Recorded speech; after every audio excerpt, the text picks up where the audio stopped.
60살. 솔직히 말해서 이 나이가 되면 이런 생각 한 번쯤 하게 됩니다.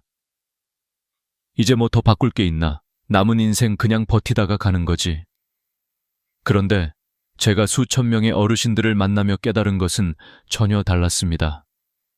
인생을 행복하게 마무리하신 분들과 끝까지 후회와 한숨 속에 계셨던 분들 사이에는 공통된 갈림길이 하나 있었습니다.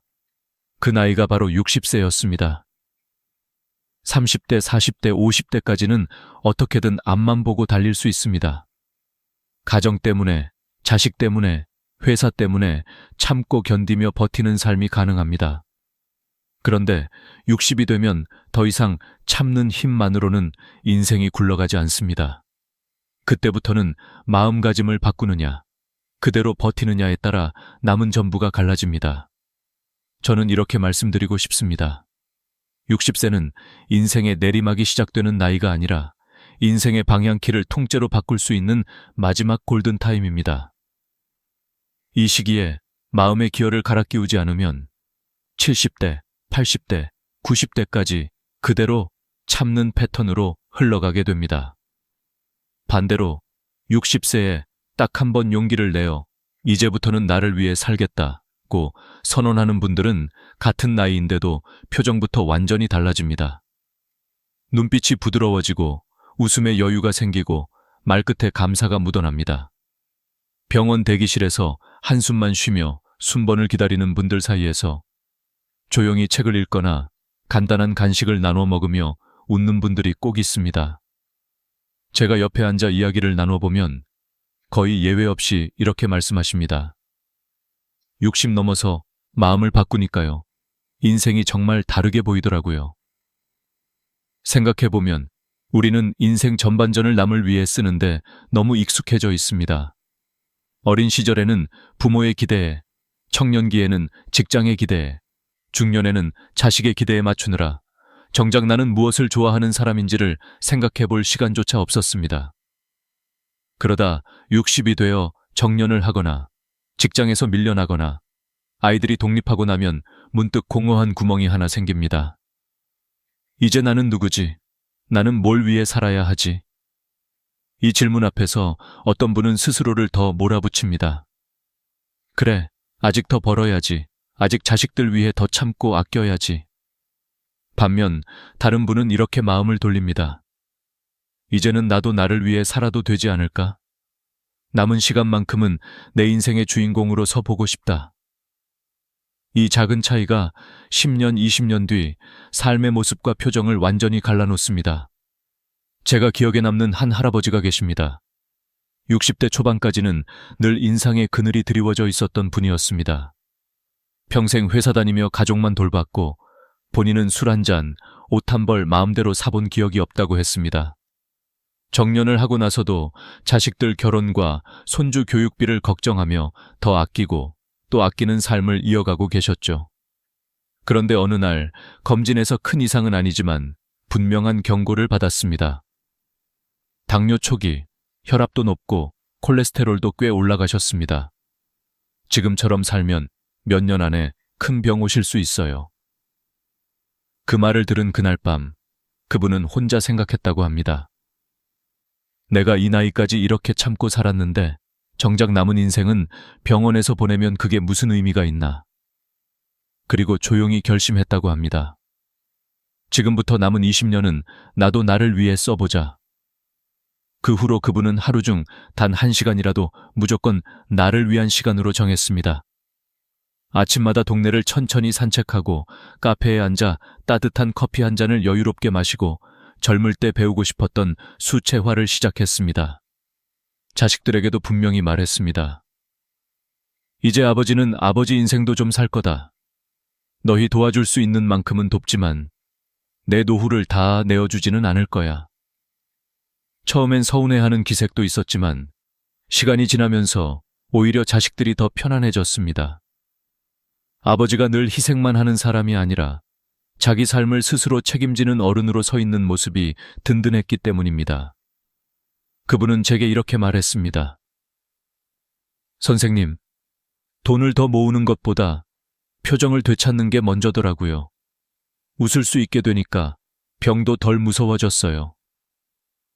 이렇듯 60세의 전환점에서 가장 중요한 것은 거창한 계획이 아닙니다.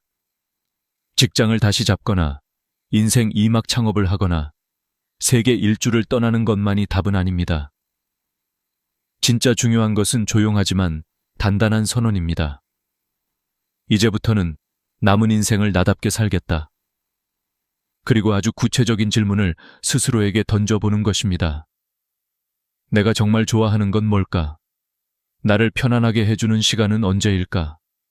나는 누구와 있을 때 가장 내 모습일까? 이 질문에 정답은 없습니다. 누군가는 텃밭을 가꾸는 시간이 행복일 수 있고, 누군가는 동네 목욕탕 다녀오는 길에 따뜻한 공기가 행복일 수 있습니다. 중요한 것은 더 이상 남이 정해준 행복이 아니라 내가 느끼는 행복을 기준으로 삼는 것입니다. 60세의 마인드 리셋은 결국 이런 선언에서 시작됩니다. 이제는 참기만 하는 인생을 그만두겠다. 남은 시간만큼은 나를 위해 쓰겠다. 돈도, 시간도, 마음도. 물론 이 말을 입 밖으로 꺼내는 것이 처음에는 낯설고 죄책감이 들 수도 있습니다.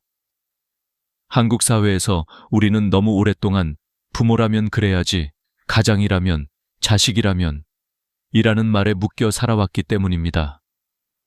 하지만 잘 생각해보면 나 스스로도 행복하지 않은 사람이 정말로 자식에게, 배우자에게, 주변 사람에게 따뜻한 에너지를 줄 수 있을까요?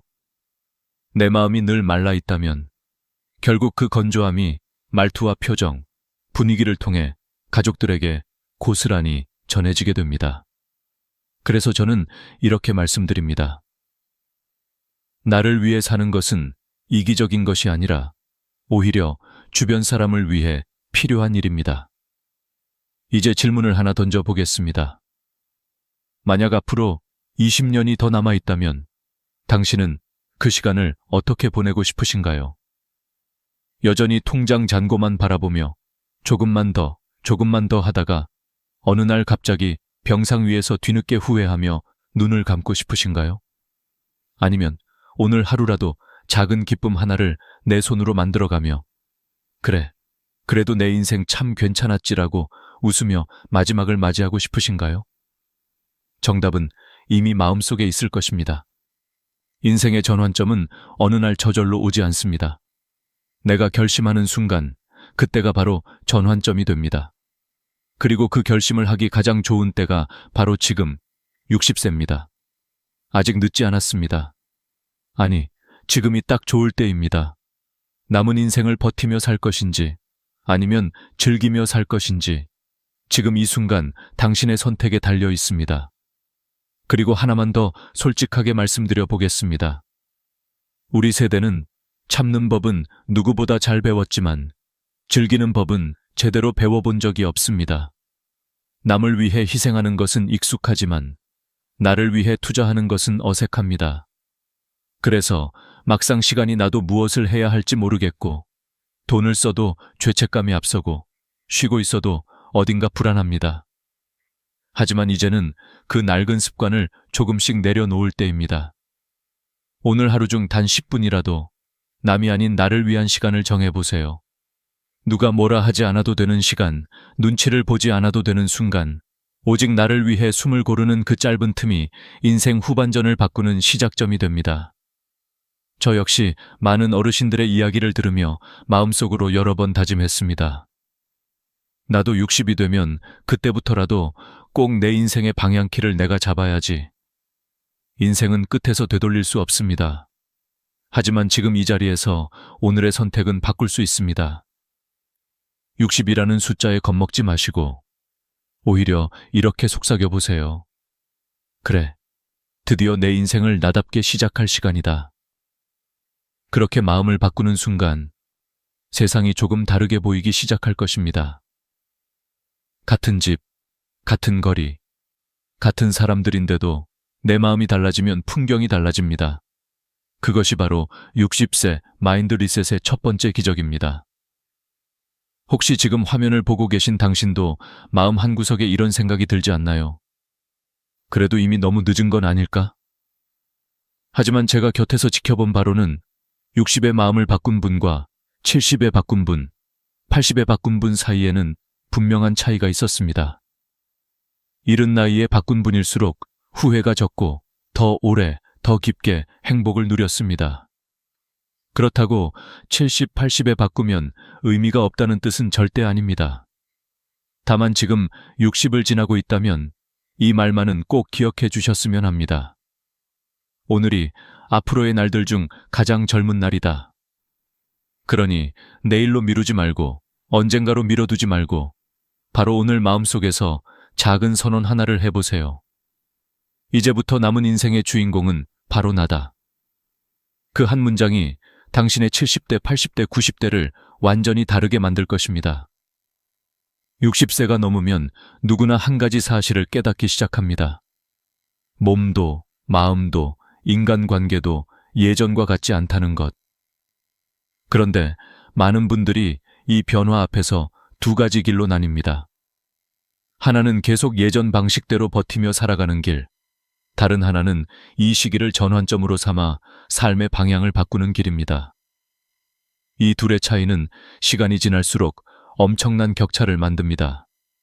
저는 수많은 노년 환자들을 만나며 분명한 공통점을 보았습니다. 60세의 마음을 바꾼 사람은 70대가 밝고 자유롭고 활기차다. 그러나 60세에 그대로 멈춘 사람은 70대에 더 무겁고 더 외롭다. 사람들은 종종 70세나 80세가 인생의 마지막 기점이라고 생각하지만 실제로는 그렇지 않습니다. 마음과 삶이 본격적으로 방향을 바꾸는 가장 중요한 지점은 바로 60대입니다. 70대가 되면 생각은 많아도 몸이 따라주지 않습니다. 80대가 되면 하고 싶은 의지는 있어도 체력과 집중력이 급격히 떨어집니다. 그래서 지금 60대가 바로 늙지 않고 멋지게 나이 드는 마지막 준비 시기입니다. 이 시기의 가장 큰 특징은 그동안 참고 억눌러 살아온 감정들이 서서히 드러나고 미래에 대한 막연한 두려움이 찾아온다는 점입니다. 그러나 이 감정 변화는 오히려 새로운 출발의 절호의 기회가 됩니다. 왜냐하면 우리는 10대에는 성장을, 40대에는 생존을 위해 살아왔다면 60대부터는 비로소 나답게 사는 법을 배울 수 있기 때문입니다. 인생이라는 큰 여행에서 처음으로 주변의 요구가 아니라 내가 나에게 묻는 삶을 살 수 있는 나이가 바로 지금이기 때문입니다. 특히 60대에는 마인드 리셋이 절대적으로 필요합니다. 지금까지 스스로를 지탱해온 관념들, 참아라, 아껴라, 남을 먼저 챙겨라, 억누르고 살아라. 이 모든 것이 남은 인생에서는 도움이 되지 않습니다. 오히려 이 사고방식들이 노년을 불행하게 만드는 가장 큰 원인입니다. 아무리 건강검진 결과가 좋아도, 아무리 연금이 많아도, 아무리 집안이 안정되어 있어도 마음가짐이 바뀌지 않으면 결국 후회와 한숨만 남습니다. 저는 병원에서 만난 한 68세 어르신의 이야기를 자주 떠올립니다. 그분은 젊어서부터 참 열심히 사셨습니다. 아침 일찍 출근해서 밤늦게까지 일하고 자식들 교육에 매달리고 본인은 한 번도 원하는 것을 생각해 본 적이 없다고 했습니다. 그런데 정년 이후 갑자기 시간이 생기자 모든 것이 허무했다고 고백했습니다. 무엇을 해야 할지도 모르겠고, 무엇을 좋아하는지도 모르겠고, 무엇을 즐겨야 하는지도 감이 없었다고 했습니다. 그때 그분은 이렇게 말했습니다. 평생 남만 위해 살았더니 정작 나를 위해 사는 법을 모르게 되었어요. 이 고백은 많은 60대에게 해당되는 이야기입니다. 그러나 이 어르신은 늦기 전에 결심했습니다. 이제부터라도 나를 위해 살겠다고. 그리고 놀랍게도 단 3개월 만에 표정이 달라졌습니다. 말수가 늘었고 걸음이 가벼워지고 식사량이 좋아졌으며 우울감도 확 줄었습니다. 특별한 치료를 받은 것도 아닙니다. 단지 마음가짐을 바꾼 것뿐입니다. 이것이 바로 마인드셋의 힘입니다. 60세 이후의 삶을 결정짓는 핵심이 바로 이것입니다. 나이가 많아졌으니 무엇이든 포기해야 한다가 아니라 나이가 많아졌으니 무엇이든 자유롭게 시작해도 된다. 이 차이는 인생 후반을 완전히 뒤바꿉니다. 예를 들어 60세에 나는 이제 조용히 살아야지 라고 생각하는 사람은 점점 움직임이 줄고 관계가 줄고 생각이 줄어듭니다.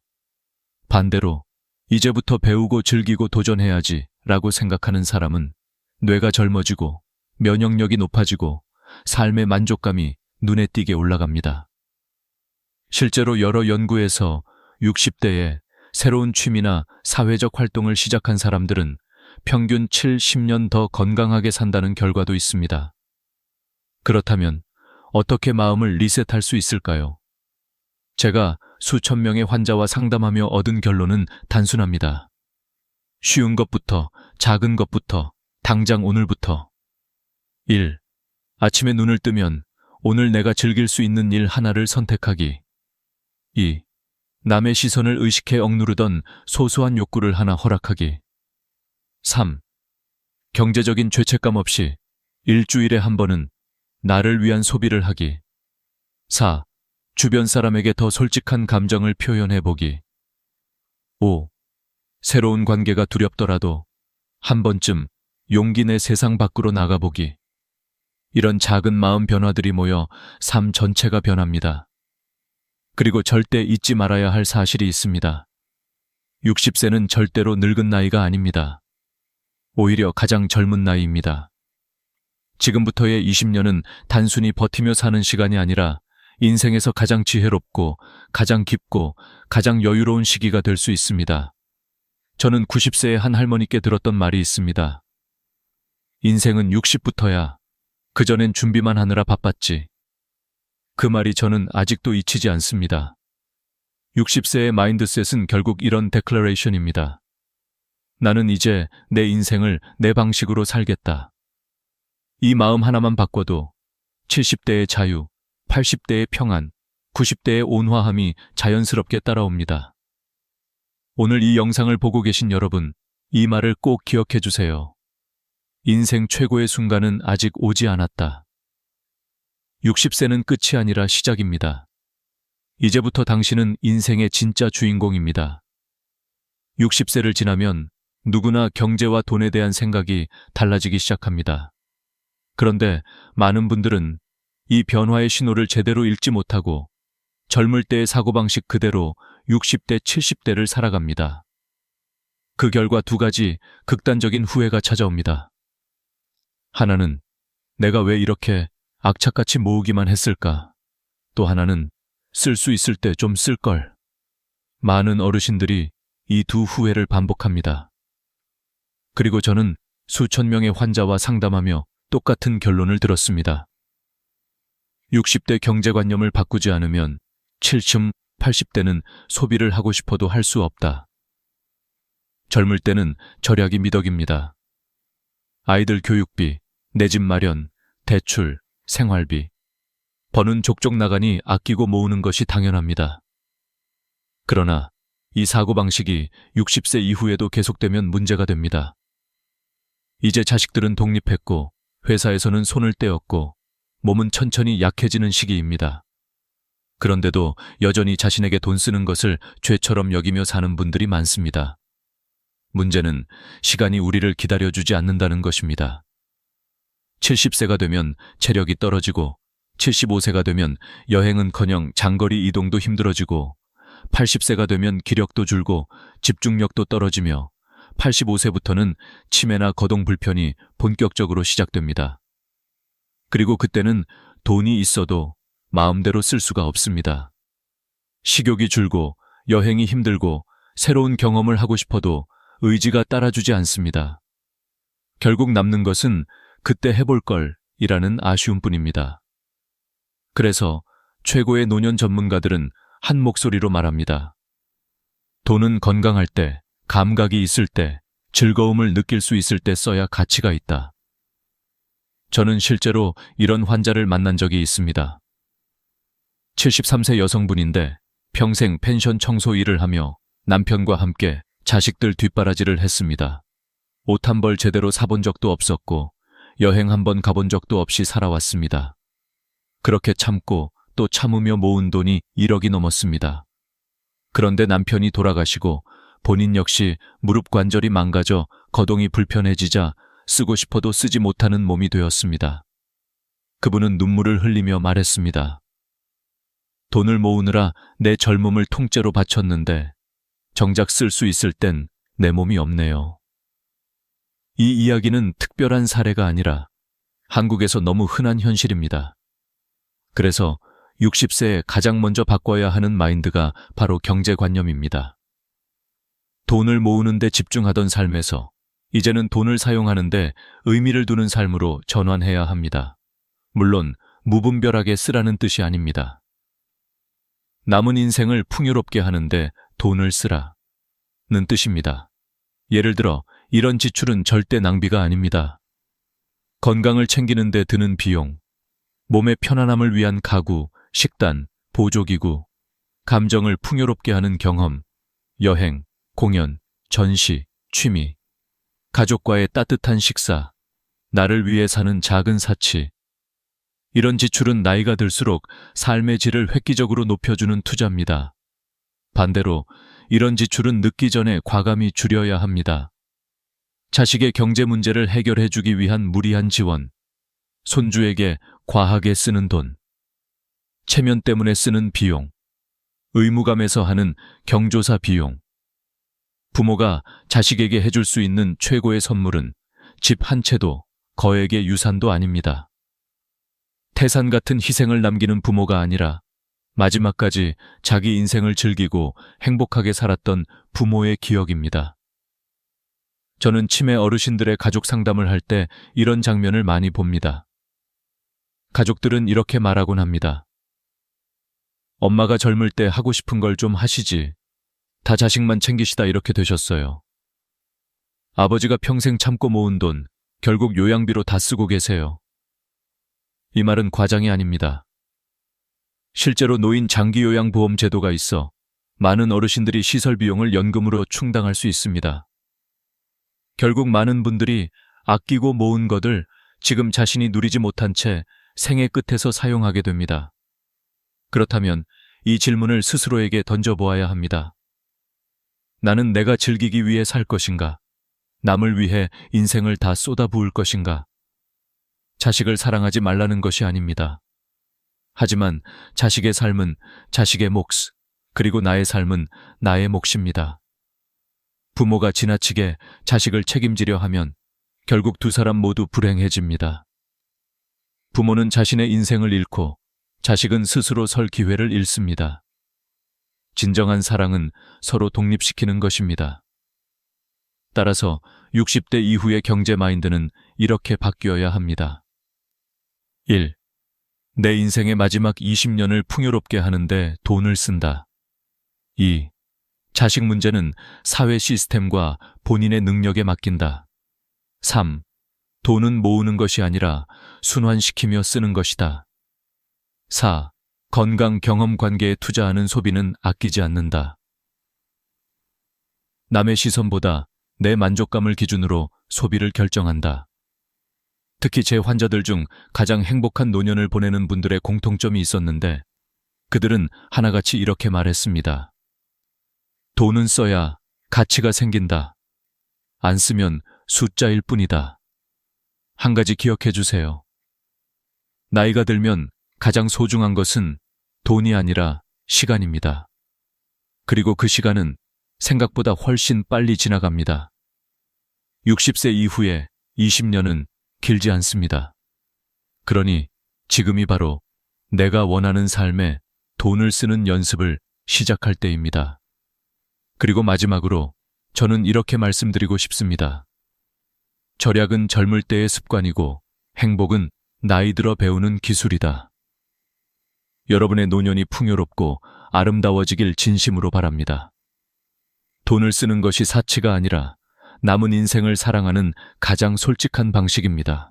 60세 이후의 삶을 결정짓는 또 하나의 중요한 요소는 건강에 대한 마음가짐입니다. 많은 사람들이 이 시기에 건강검진, 각종 수치, 의사의 말 한마디에 지나치게 민감해지고 작은 통증 하나에도 극도로 불안해합니다. 물론 건강을 챙기는 것은 매우 중요합니다. 하지만 문제는 대부분의 사람들이 건강을 관리하는 것이 아니라 건강을 통제하려고 한다. 는 데 있습니다. 그리고 이 통제 욕구는 오히려 노년을 더 힘들게 만듭니다. 저는 병원에서 60대, 80대 환자들을 만나며 반복해서 들은 말이 있습니다. 의사 말대로 약도 다 먹고 음식도 조절하고 운동도 했는데 왜 더 피곤하죠? 이 질문에는 공통된 심리가 숨어 있습니다. 완벽한 건강을 만들고 싶다. 정상 수치를 유지해야 한다. 아프지 않게 살고 싶다. 이런 마음들입니다. 하지만 60세 이후 건강관리의 핵심은 완벽함이 아니라 공존입니다. 즉, 병을 없애는 것이 아니라 병과 함께 사는 지혜를 배우는 것입니다. 우리는 나이가 들면 자연스럽게 혈압이 오르고 혈당이 높아지고 콜레스테롤 수치가 올라갑니다. 이것은 이상한 일이 아니라 너무나 정상적인 일입니다. 그런데 많은 분들이 이 변화마저도 문제로 받아들이며 고쳐야 한다는 생각에 집착합니다.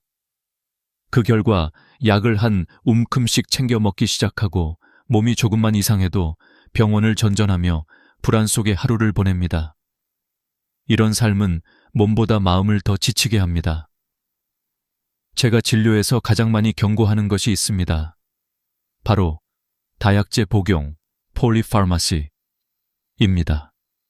5가지, 10가지 약을 꾸준히 먹다 보면 몸은 점점 무거워지고 머리는 멍해지고 집중력은 떨어지고 심지어 우울감까지 생깁니다. 그러다 보면 사람들이 말합니다. 나이가 드니까 머리가 흐릿한 건가? 하지만 실제로는 치매가 아니라 약물 부작용인 경우가 매우 많습니다. 한 76세 할머니 환자분이 있었습니다. 그분은 어느 날 갑자기 손발이 떨리고 집중이 안 된다고 했습니다. 가족들은 치매 초기라고 걱정했고요.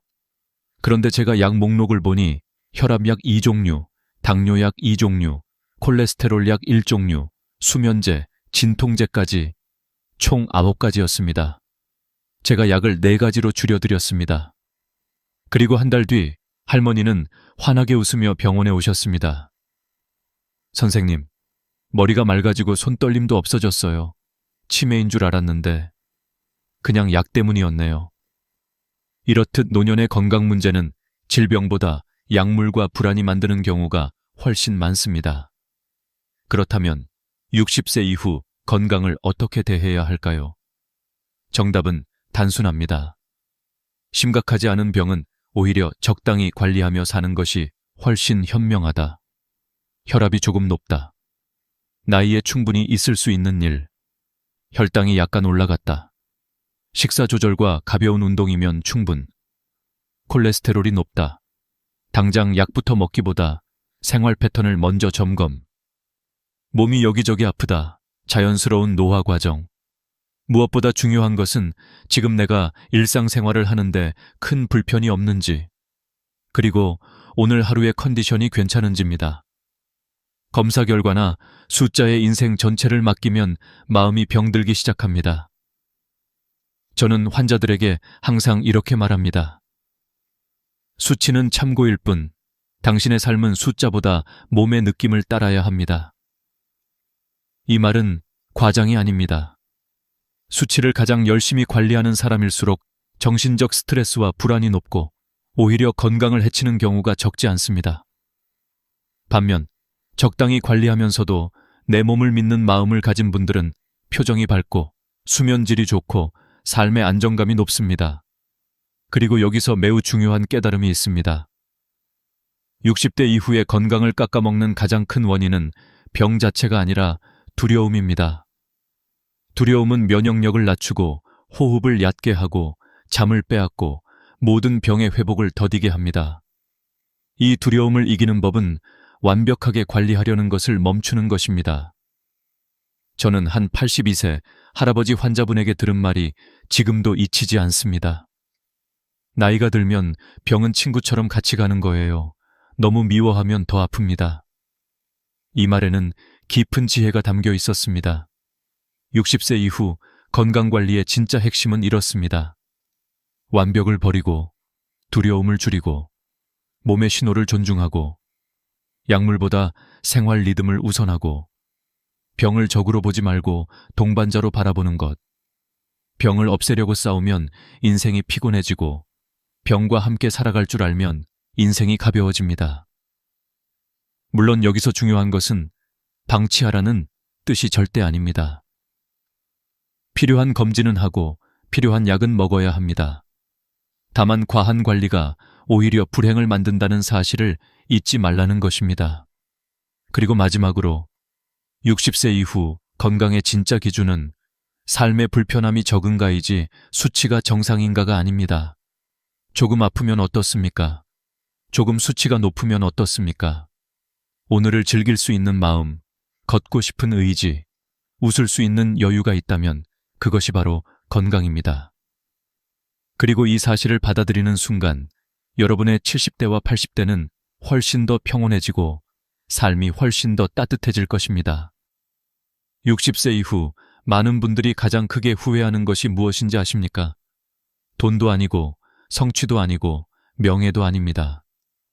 가장 많이 남는 후회는 바로 내가 하고 싶은 일을 하지 못했던 것, 그 다음은 남들의 눈치를 보며 평생을 살았던 것, 그리고 더 솔직하게 살지 못했던 것입니다.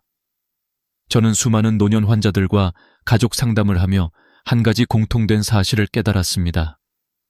나이가 들수록 후회는 커지고 용기는 줄어들며 기회는 점점 사라진다. 이것은 냉정하지만 부정할 수 없는 현실입니다. 60대가 된 지금 반드시 마음을 바꾸어야 하는 이유는 바로 이 때문입니다. 지금 하지 않으면 평생 못할 일이 너무 많기 때문입니다. 저는 호스피스 병동에서 일하는 한 간호사가 들려준 이야기를 잊을 수 없습니다. 1000명이 넘는 임종 환자와 함께한 그녀는 사람들이 죽기 직전 가장 많이 후회하는 5가지를 정리했습니다. 그 목록은 너무도 솔직했고 너무도 아팠습니다. 1. 내가 원하는 삶을 살지 못한 것. 일만 하다. 가족과 시간을 보내지 못한 것. 3. 감정을 솔직하게 표현하지 못한 것. 친구들과의 관계를 유지하지 못한 것. 행복을 선택하지 않은 것. 이 5가지는 20대, 30대, 40대에는 이해하기 어려울 수 있지만 60대가 되면 하나하나가 가슴에 콕 박히는 문장들입니다. 그런데 중요한 것은 이 5가지 후회는 누구나 갖게 된다는 점입니다. 그러나 지금부터 반대로 살면 누구나 후회를 줄일 수도 있습니다. 첫 번째 후회. 원하는 삶을 살지 못했다. 대부분의 사람들은 자신이 아닌 남을 위해 삽니다. 부모의 기대, 사회의 기준, 회사의 목표, 자식의 미래. 그러다 자기 삶은 잠시도 돌아보지 못하고 어느새 60이 되어 있습니다. 이제는 늦지 않았습니다. 남은 인생만큼은 내가 원하는 삶을 선택하십시오. 두 번째 후회. 일만 하다 가족과 시간을 보내지 못했다. 돈을 벌기 위해, 책임을 지기 위해, 가족을 위해 일했다고 생각하지만 정작 가족이 가장 원하는 것은 돈이 아니라 함께한 시간입니다. 60이 넘었다면 이제는 일보다 관계를 우선해야 합니다. 자식과 손주, 배우자와의 시간은 지금 이 순간 지나가면 다시 오지 않습니다. 세 번째 후회. 감정을 표현하지 못했다. 한국의 많은 어르신들이 가장 어려워하는 것이 바로 표현입니다. 고마움, 사랑, 미안함, 속상함. 이 모든 감정을 마음속에만 묻어두었다가 마지막 순간이 되어서야 후회합니다. 제가 92세 할아버지에게 들은 말이 있습니다. 사람은 미워도 말해야 하고 좋아도 말해야 해. 말하지 않으면 마음이 늙어버려. 감정은 표현할 때 관계가 살아나고 표현할 때 마음이 젊어집니다. 네 번째 후회. 친구들과의 관계를 유지하지 못했다. 나이가 들수록 우리는 가족보다 친구를 더 그리워합니다. 우정을 이해하고 나이를 이해하고 인생을 이해하는 건 가족이 아니라 친구이기 때문입니다. 고령 환자들이 가장 많이 하는 말은 이것입니다. 친구들 얼굴이 갑자기 보고 싶어요. 하지만 나이가 들수록 먼저 연락하는 사람이 줄어들고 그렇게 관계는 조용히 끊어져 갑니다. 지금이라도 전화하십시오. 간단한 문자 한 통이면 충분합니다. 잘 지내? 이 5글자가 외로움을 막는 최고의 예방약입니다.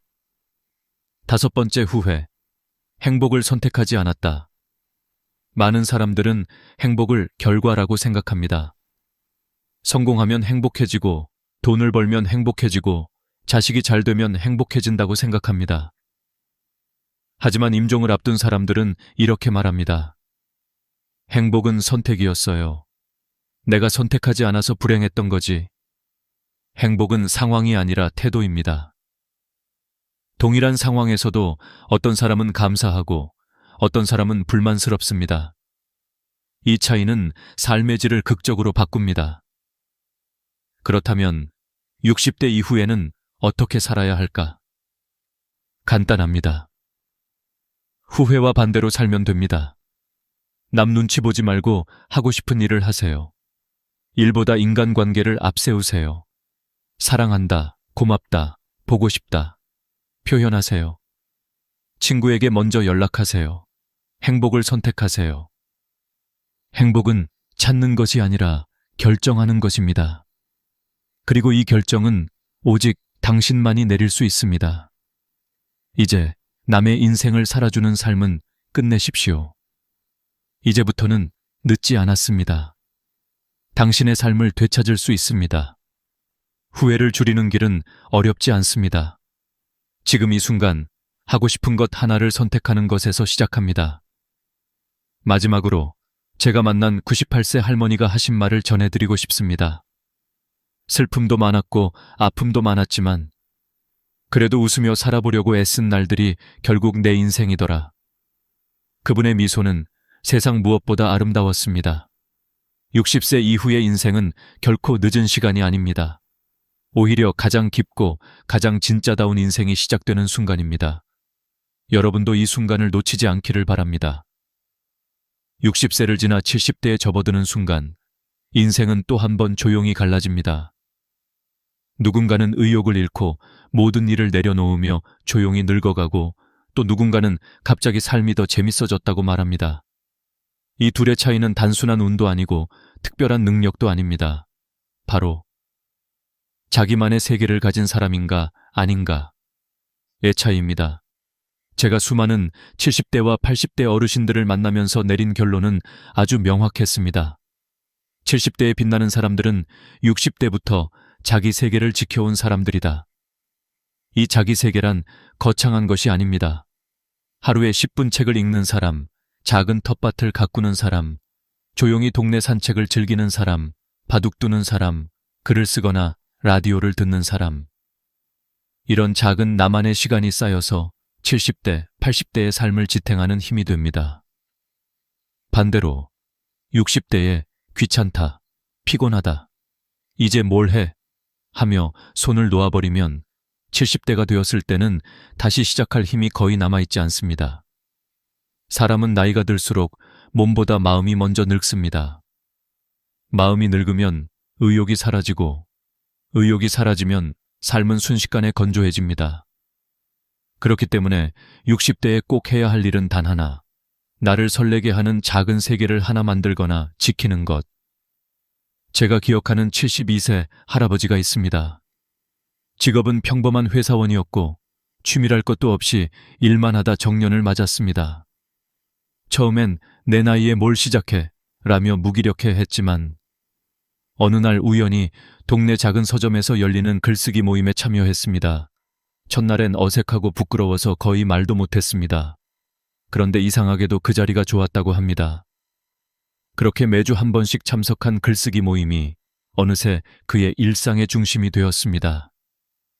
3개월 뒤 그분은 표정이 변했습니다. 6개월 뒤 목소리가 밝아지고 걸음걸이가 빨라졌습니다. 1년 뒤 본인의 에세이 책을 자비 출판까지 했습니다. 그분이 제게 어떤 말을 했는지 아십니까?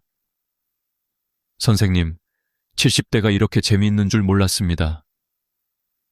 이 말을 들을 때마다 저는 확신합니다. 행복한 노년은 우연이 아니라 준비된 노년이다. 또 다른 78세 아주머니는 30년 동안 음식점에서 일하느라 단 하루도 쉬어본 적이 없었습니다. 정년 후 갑자기 공허함이 찾아와 우울증 초기 진단까지 받았죠. 그러던 중 복지관에서 하는 초보 요가 수업을 우연히 듣게 되었고, 운동을 해본 적도 없는데 내가 뭘 하겠어? 라며 반신반의하면서도 참석해 봤다고 합니다. 그런데 신기하게도 딱 10분의 호흡 명상이 그녀의 마음을 바꾸기 시작했습니다. 지금 이 아주머니는 일주일에 3번 요가를 합니다. 옷도 달라졌고 말투도 부드러워지고 허리 통증도 줄었으며 무엇보다 표정이 10년은 젊어졌습니다. 그녀가 한 말도 인상 깊었습니다.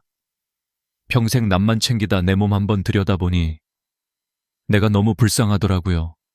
그래서 이제라도 나를 챙기고 있습니다. 이 두 분의 공통점은 단 하나입니다. 70대의 인생은 활동량이 아니라 의욕이 결정한다. 그러나 의욕은 그냥 생기지 않습니다. 60대부터 쌓아온 작은 취미, 작은 습관, 작은 즐거움이 70대의 삶을 지탱하는 힘이 됩니다. 이쯤에서 중요한 진실 하나를 말씀드리겠습니다. 나이가 들수록 빨리 걷는 것보다 꾸준히 걷는 사람이 건강하다. 크게 웃는 것보다 자주 미소 짓는 사람이 오래 산다. 무리한 운동보다 즐기는 활동을 하는 사람이 더 젊게 늙는다. 그리고 이 모든 것은 60대부터 시작됩니다. 바로 지금 나만의 세계를 만들어야 하는 이유 사람은 나이가 들면 사회적 관계가 줄고 역할이 줄고 책임도 줄어듭니다.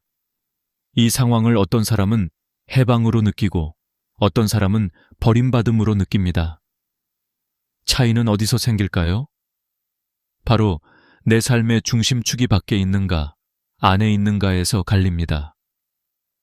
젊을 때의 중심축은 대부분 밖에 있습니다.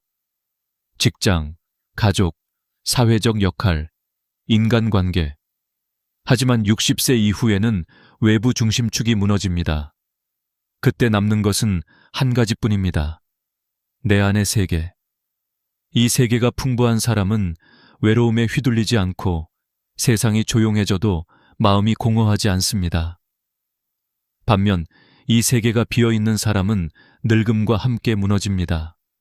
그래서 60대는 단순한 나이가 아니라 인생의 고요한 재정비 기간입니다. 젊을 때 놓쳤던 관심사, 하고 싶었지만 시간이 없었던 일들, 만나고 싶었지만 용기가 없었던 사람들, 그리고 잊고 지내던 나 자신과의 관계. 모든 것을 천천히 다시 세우는 시기입니다. 80세, 90세가 밝고 행복해지는 비밀.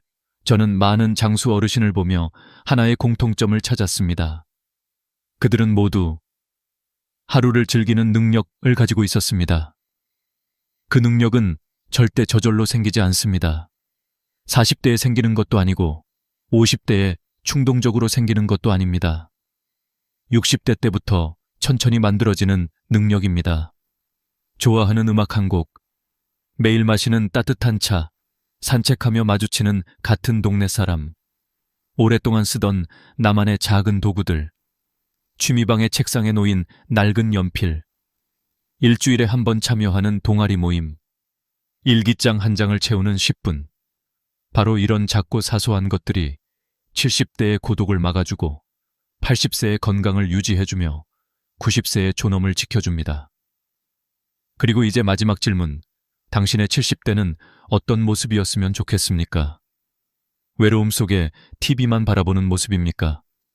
아니면 가볍게 웃고 자신이 좋아하는 일을 천천히 즐기는 우아한 70대입니까? 모든 것은 60대인 지금의 선택에 달려 있습니다. 늦지 않았습니다. 당신은 지금 인생의 가장 중요한 시점을 통과하고 있습니다. 그리고 그 시점에 필요한 것은 단 하나입니다. 나만의 세계를 지키는 용기. 마지막으로 85세 그림작가 할머니가 제게 했던 말로 이 부분을 마치고 싶습니다. 젊을 땐 바빠서 못 그리고, 중년엔 책임 때문에 못 그렸고, 60 넘어서 용기 내 그렸더니 85에 난 이제야 진짜 나로 산다.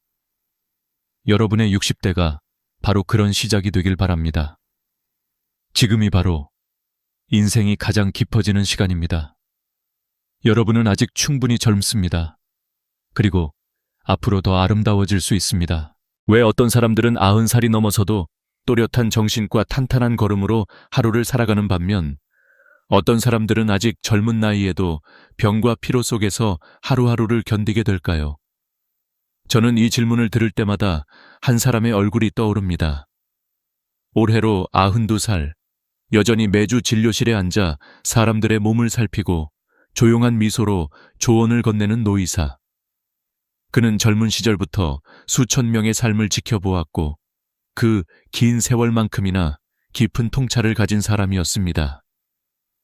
어느 날 제가 선생님은 어떻게 이렇게 건강을 유지하십니까? 라고 묻자 그는 마치 오래 숨겨두었던 비밀을 꺼내듯 천천히 입을 열었습니다. 복잡한 운동도 힘든 식이요법도 필요 없어요.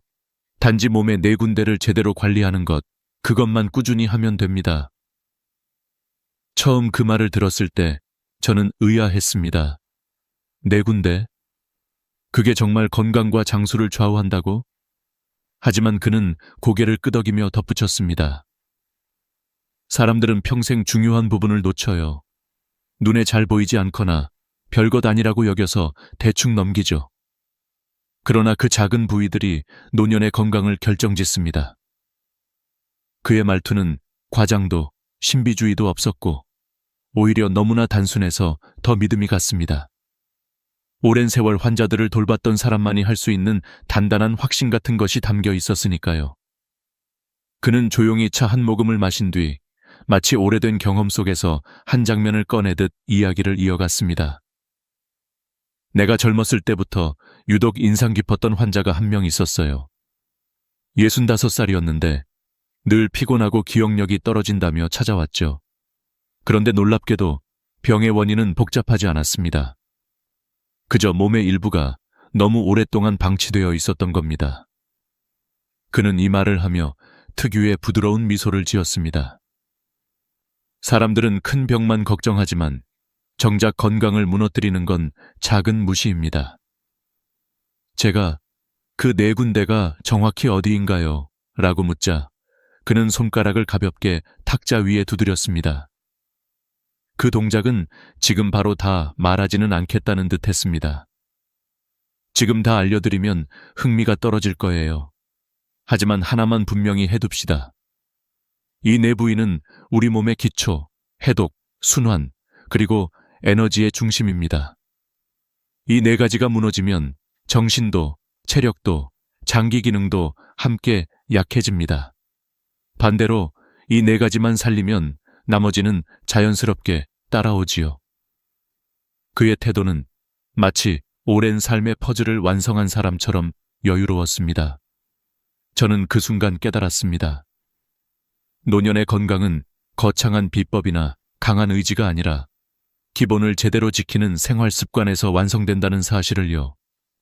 특히 그는 기본이 무너지면 아무리 좋은 음식과 운동을 해도 효과가 반감된다고 강조했습니다.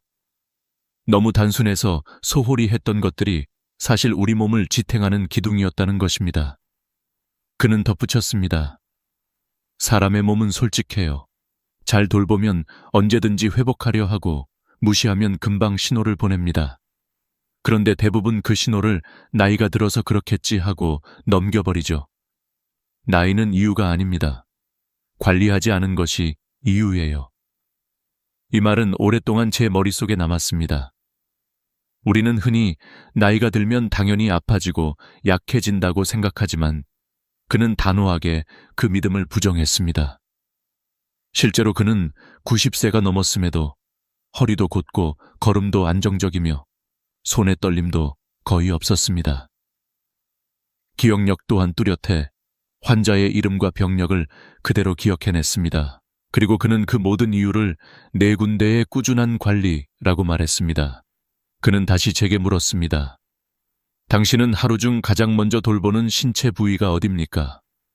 저는 잠시 생각에 잠겼습니다. 얼굴? 양치질? 손? 하지만 이 질문은 곧 이어질 이야기를 위한 장치였습니다. 그는 미소를 지으며 말했습니다. 많은 사람이 엉뚱한 곳부터 관리합니다.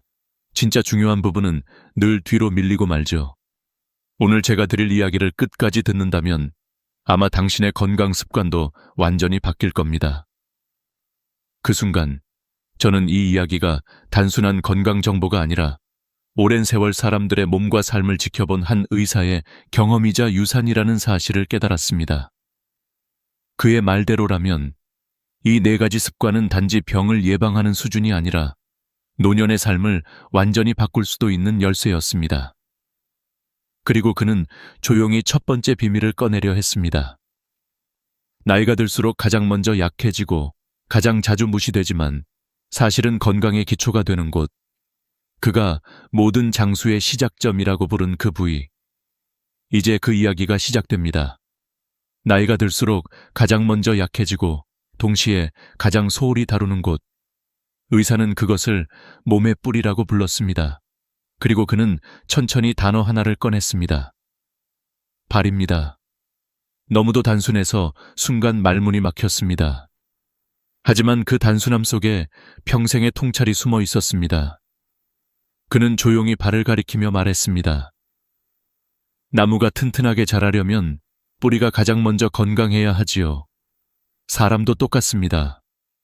발이 약해지면 몸 전체가 흔들립니다.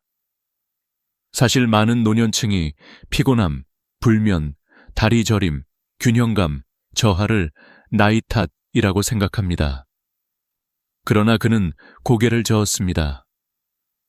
그건 나이의 문제가 아니라 순환의 문제입니다. 발은 몸 전체의 혈액이 가장 먼저 내려가고 마지막으로 올라오는 곳이에요. 발이 차가운 사람은 몸 전체가 차갑습니다. 발이 피곤한 사람은 몸 전체가 무겁습니다. 그는 이 말을 끝내며 한 환자의 사례를 꺼냈습니다. 70대 중반의 한 남성이 있었습니다. 늘 피곤하고 몇 년째 잠이 깊게 들지 못해 밤마다 뒤척였다고 합니다. 병원에서도 큰 이상은 없다는 말만 들었고 그는 자신이 그냥 늙어서 그런가 보다 하고 체념하고 있었습니다. 그런데 그의 발을 만져본 순간 의사는 단번에 원인을 알았다고 합니다. 항상 차갑고 딱딱하게 굳어 있었던 발, 작은 충격에도 민감하게 아파하던 발바닥. 그는 그때 말했습니다. 이분의 병은 수면 문제가 아니었습니다. 순환이 막힌 문제였고 그 시작점은 발이었죠. 그는 먼저 발을 따뜻하게 해주는 작은 습관을 알려주었습니다. 너무 뜨겁지 않은 물에 2030분 정도 담그기, 발가락 사이까지 부드럽게 비누로 씻기, 완전히 말리기. 그는 특히 말리는 것의 중요성을 강조했습니다. 많은 분들이 그냥 감각적으로 말랐겠지 하고 넘깁니다. 하지만 발가락 사이의 습기는 결국 곰팡이를 만들고 곰팡이는 다시 피부를 약하게 만들어 순환을 더 나쁘게 만들어요. 하지만 진짜 효과는 그 다음 단계에서 나타났습니다. 그는 환자에게 발바닥 뒤꿈치 마사지를 하루 10분씩 하라고 했습니다. 엄지손가락으로 발바닥 중간에서 뒤꿈치 방향으로 천천히 눌러 움직이는 방식. 동양의학에서는 이 부위를 기혈이 시작되는 곳이라고도 부르고 서양의학 연구에서도 이 지점의 자극이 혈류 개선에 도움을 준다고 알려져 있습니다. 그 남성은 처음엔 반신반의했습니다. 하지만 3개월이 지나던 어느 날 그는 의사에게 웃으며 말했습니다. 요즘은 발이 먼저 따뜻해요. 그리고 밤에 눈을 감으면 더 빨리 잠이 들어요. 그의 피로감은 절반 이하로 줄어들었고 무엇보다 마음이 가벼워졌다고 했습니다. 발을 돌보는 것이 마치 자신을 돌보는 일처럼 느껴졌다고 말했습니다. 의사는 이 사례를 들려준 뒤 조용히 덧붙였습니다. 이런 변화는 특별한 능력이 있어서 일어나는 게 아닙니다. 단지 놓쳐왔던 부분을 돌보기 시작했기 때문이에요. 그리고 그는 작은 상자를 꺼내 보였습니다. 그 안에는 오래된 발 관리 도구들이 들어 있었습니다. 부드러운 브러쉬, 미끄럼 방지 매트, 발 전용 보습제, 그리고 편안한 신뢰와. 그는 말했습니다. 나이가 들수록 다리에 힘이 빠진다고 말하지만 저는 이렇게 묻고 싶습니다. 정말 나이 때문일까요? 아니면 발을 방치해온 시간 때문일까요? 그가 겪어온 또 다른 변화는 78세의 마거릿이라는 여성에게서 나타났습니다. 그녀는 몇 년 동안 발 통증 때문에 걷기를 포기했고 혼자 외출하는 것이 두려워졌다고 합니다. 하지만 발을 매일 씻고 천천히 마사지하고 보습을 챙기기 시작한 지 3주 만에 놀라운 변화가 찾아왔습니다. 통증이 줄고 다시 걷는 즐거움을 되찾았습니다. 심지어 지역 커뮤니티의 걷기 모임 리더가 되어 다른 사람들에게도 방법을 알려주고 있다고 했습니다. 그는 마지막으로 이렇게 말했습니다. 발은 늘 아래에 있어서 잊히기 쉽습니다. 하지만 우리 몸을 가장 오래 지탱해 준 건 바로 그 발입니다. 그리고 인생의 후반부를 지탱해 줄 것도 역시 발이에요. 그 말을 들었을 때 저는 깨달았습니다. 사람들은 얼굴과 손은 꼼꼼히 관리하면서 정작 몸에서 가장 오래 일해온 발은 대충 씻거나 아예 신경 쓰지 않는다는 사실을요. 나이가 들어가는 것은 어쩔 수 없지만 발의 나이를 늦출 수는 있습니다. 그리고 저는 의사의 다음 말에서 어떤 전환점을 느꼈습니다. 이제 첫 번째 뿌리가 정리됐으니 다음은 몸의 해독센터를 이야기해 봅시다. 그가 말하는 두 번째 비밀은 모두가 알지만 아무도 제대로 돌보지 않는 곳, 그리고 면역과 에너지의 성패를 결정하는 곳이었습니다. 두 번째 비밀은 누구나 알고 있지만 정작 제대로 관리하는 사람은 거의 없는 곳이었습니다. 의사는 그곳을 몸의 해독센터이자 면역의 관문이라고 표현했습니다. 저는 순간 심장이 삐끗 멈춘 듯 했습니다. 해독센터? 간이나 장을 떠올렸지만 그는 고개를 저었습니다. 아니죠. 바로 겨드랑이입니다. 겨드랑이라는 단어가 나오자 저는 순간 당황했습니다. 너무 평범하고 너무 일상적인 곳이었기 때문입니다. 그러나 그는 단호하게 말했습니다. 사람들은 겨드랑이를 단지 냄새와 땀의 문제로만 생각하지만 이곳엔 면역의 핵심인 림프절이 모여 있습니다. 이곳을 잘 관리하면 몸 전체가 달라집니다. 그는 한 가지 이야기를 꺼냈습니다. 73세의 희진 씨는 몇 년 동안 반복적인 감기, 기관지염, 호흡기 염증으로 고생했습니다. 병원에 가서 약을 먹으면 잠시 좋아지지만 또 재발했고 그때마다 체력은 더 떨어져 갔습니다. 그런데 어느 날 의사는 그녀에게 예상치 못한 질문을 던졌습니다. 겨드랑이 관리 평소에 하시나요? 그녀는 웃으며 대답했습니다. 겨드랑이를 무슨 관리까지 해요? 그냥 씻고 말고 그게 다죠. 그때 의사는 이렇게 말했습니다. 바로 그냥 때문에 면역이 무너질 수 있습니다. 그는 겨드랑이가 왜 중요한지 차근차근 설명했습니다. 겨드랑이에 있는 림프절은 우리 몸의 불순물, 세균, 바이러스를 거르는 필터 역할을 합니다. 피로, 감염, 염증 같은 문제는 이 필터가 막히거나 약해질 때 쉽게 발생합니다. 림프절이 원활하게 기능하려면 겨드랑이 주변이 항상 깨끗하고 건조하고 순환이 잘 이루어져야 한다는 것입니다. 희진 씨는 반신반의했지만 의사의 조언대로 다음을 실천해보기로 했습니다. 첫째, 겨드랑이를 너무 세게 문지르지 않고 부드럽게 원형으로 씻기. 둘째, 샤워 후 반드시 완전히 말리기. 셋째, 알루미늄이 들어간 땀 억제제 대신 천연 미네랄 스틱으로 교체하기. 넷째, 아침마다 쇄골 방향으로 1, 2분 림프 마사지하기. 놀라운 변화는 일주일 만에 나타났습니다. 그녀는 더 이상 아침마다 목이 칼칼하거나 기침으로 잠에서 깨지 않았고 한 달 뒤에는 감염이 거의 발생하지 않았습니다. 의사는 그 변화의 이유를 이렇게 설명했습니다. 림프는 흐름이 생명입니다. 그리고 흐름을 만들기 위해선 청결, 건조, 그리고 부드러운 자극이 필요합니다. 저는 그의 말을 들으며 놀라움을 감출 수 없었습니다. 겨드랑이라는 작은 부위가 이렇게 큰 역할을 한다니. 하지만 이어진 그의 설명은 더 놀라웠습니다. 겨드랑이는 면역뿐 아니라 심혈관 건강과도 연결됩니다. 상체의 혈액 흐름이 이곳을 지나기 때문이죠. 겨드랑이가 막히면 가슴이 답답해지고 팔이 무거워지고 어깨가 굳어집니다. 그는 68세 남성의 사례를 보여주었습니다.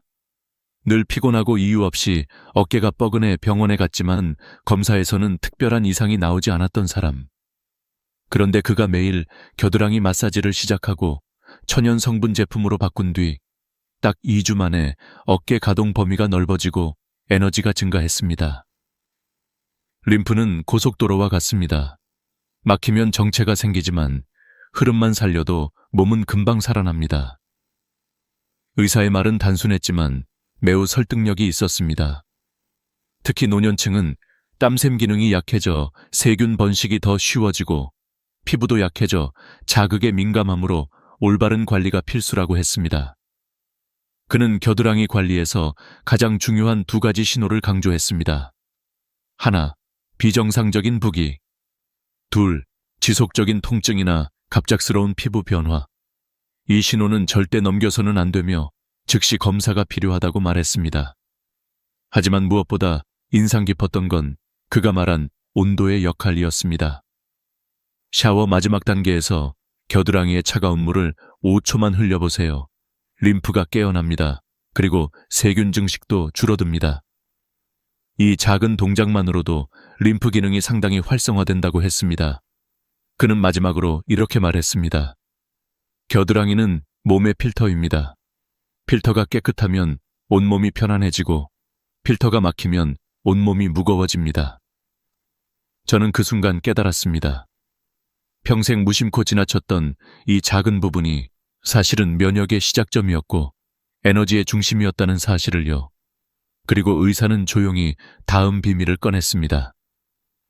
이제 순환의 길목을 이야기해 봅시다. 대부분이 평생 한 번도 제대로 관리하지 않은 곳이죠. 그의 3번째 비밀은 우리가 몸에서 가장 사소하다고 여기는 곳이지만 사실은 혈관과 간 기능을 직접 좌우하는 매우 중요한 부위였습니다. 3번째 비밀은 우리가 평생 거의 신경 쓰지 않고 살아가는 부위였습니다. 눈에 잘 띄지 않고 특별히 아프지도 않아서 대부분은 이곳을 신경 쓸 필요 없는 곳이라고 생각합니다. 그러나 의사는 단정적으로 말했습니다. 이 부위가 약해지면 혈액이 무겁게 흐르고 간이 지치며 다리가 붓기 시작합니다. 노년의 피로 대부분은 이곳에서 시작됩니다. 그가 말한 곳은 허벅지 안쪽, 즉 다리 안쪽, 깊숙이 자리한 순환의 길목이었습니다. 저는 순간 놀랐습니다. 그곳이 몸에 큰 영향을 준다는 걸 한 번도 생각해 본 적이 없었기 때문입니다. 그러나 의사는 고개를 끄덕이며 말했습니다. 허벅지 안쪽에는 우리 몸에서 가장 굵은 혈관 중 하나인 대퇴동맥이 지나갑니다. 그리고 이 혈관은 몸 전체 혈액의 약 20%를 이동시키죠. 이곳이 답답해지면 간도, 심장도 부담을 받기 시작합니다. 그의 말은 과장이 아니라 실제 사례로 증명되었습니다. 71세의 미령 씨는 다리가 자주 붓고 오래 걸으면 무릎이 무거워지고 피로가 쉽게 누적되는 증상을 수년간 겪어왔습니다. 병원에서는 특별한 질환이 없다고 했고 그녀 역시 나이가 드니 어쩔 수 없다고 생각하며 살았습니다. 그러나 의사가 그녀의 허벅지 안쪽을 짚어보자 이야기는 달라졌습니다. 이분의 문제는 관절도 근육도 아니었습니다. 순환이 막혀 있었어요. 그는 아주 간단한 허벅지 안쪽 관리법을 알려주었습니다.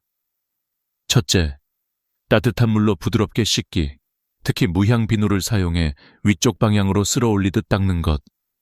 둘째, 샤워 후 완전히 말리기. 허벅지 안쪽은 습기가 고이기 쉬운 구조라 조금만 방치해도 염증과 가려움이 생기기 때문입니다.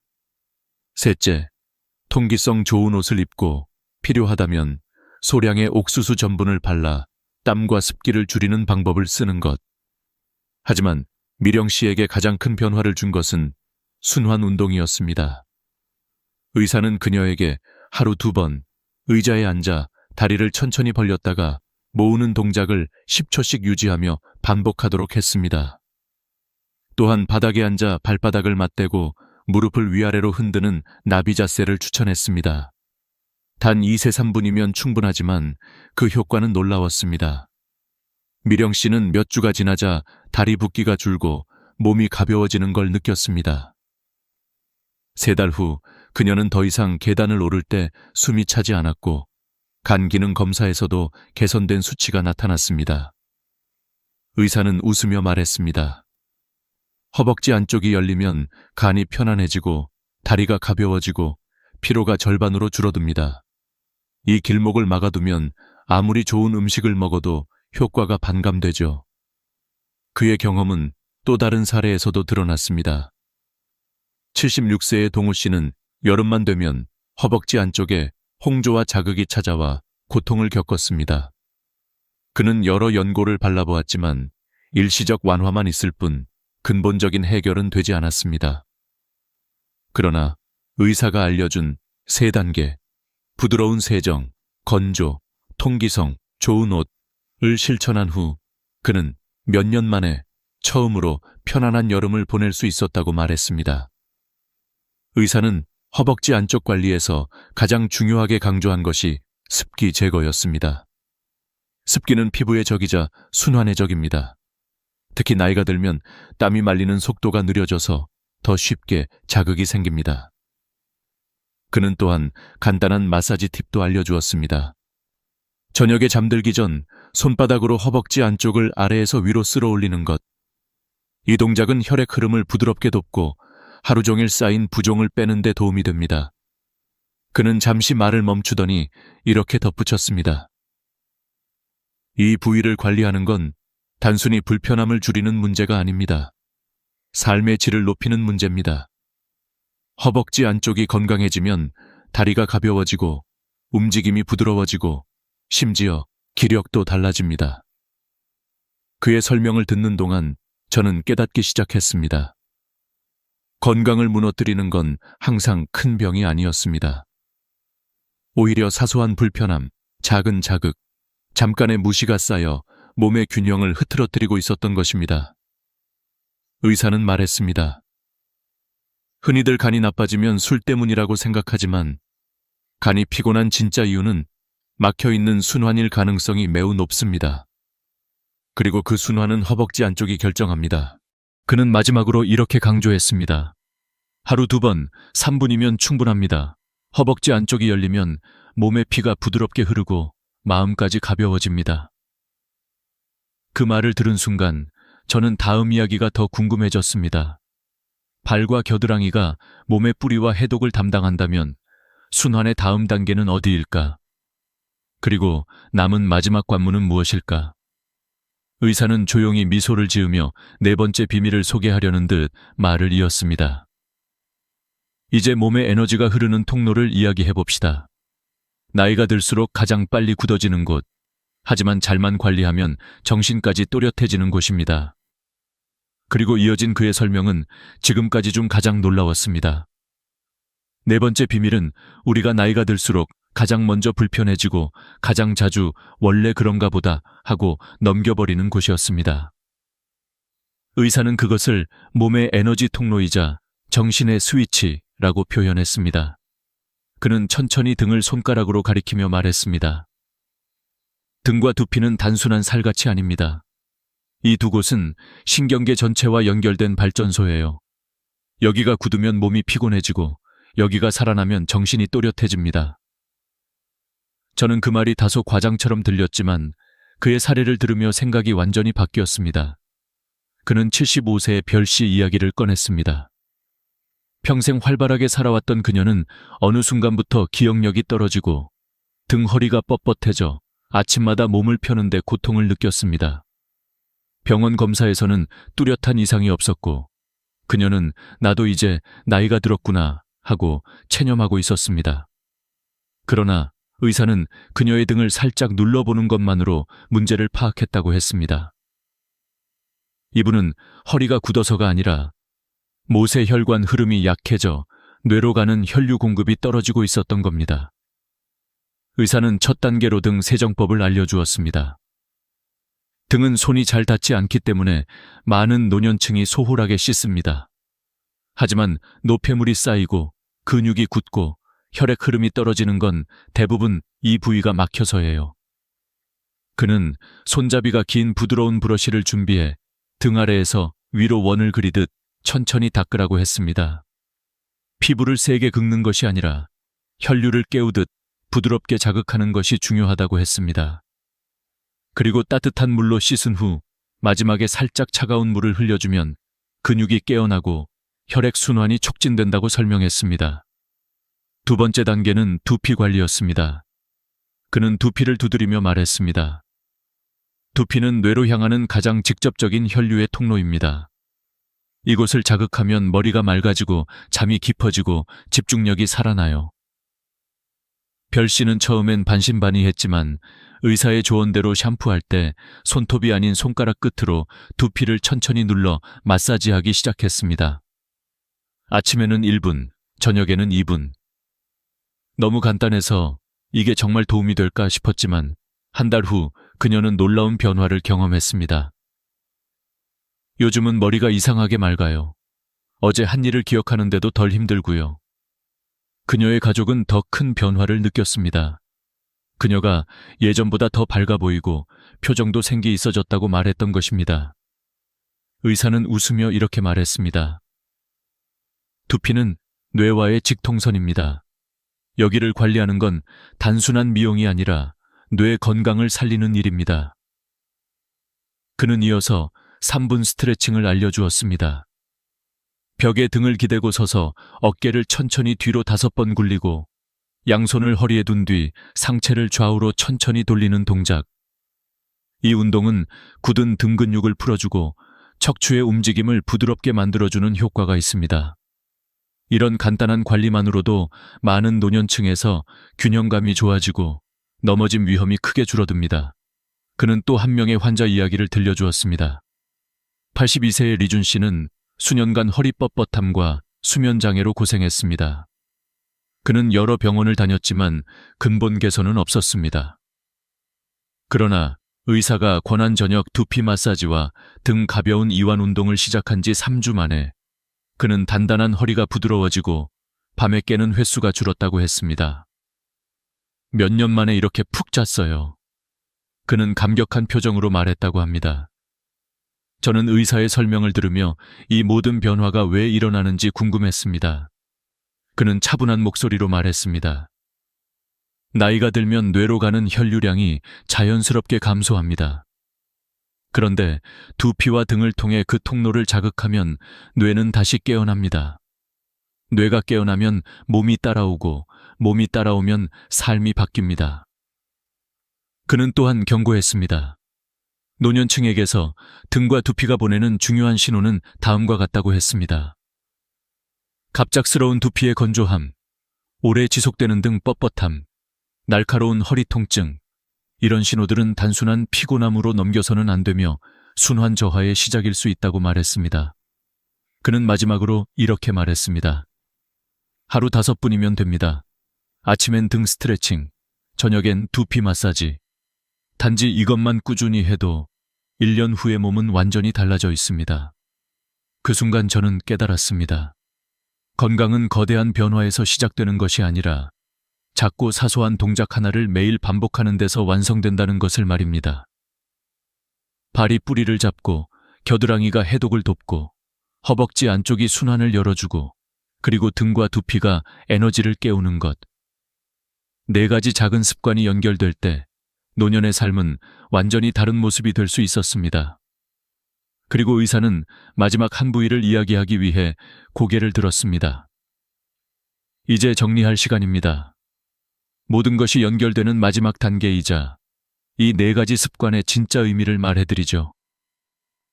그의 5번째 이야기는 단순한 정보가 아니라 인생의 태도와도 연결된 깊은 메시지를 품고 있었습니다.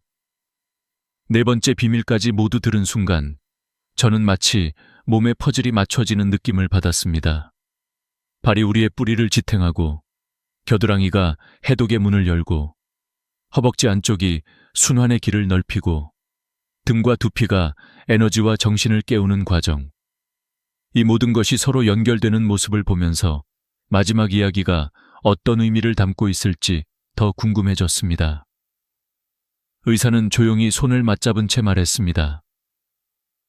이 네 부위는 그저 몸의 일부분이 아닙니다. 우리가 늙어가는 방식, 그리고 노년을 살아가는 태도를 결정하는 지표입니다. 그는 이어서 덧붙였습니다. 사람들은 건강을 잃고 나서야 후회합니다. 하지만 건강은 한순간에 무너지는 것이 아닙니다. 작은 무시, 작은 방치가 오랜 세월 쌓여 만들어진 결과죠. 반대로 작고 소소한 관리 하나가 오랜 시간 쌓이면 삶 자체가 달라집니다. 그의 말투에는 세월을 통과하며 얻은 확신이 담겨 있었습니다. 그는 예를 하나 들었습니다.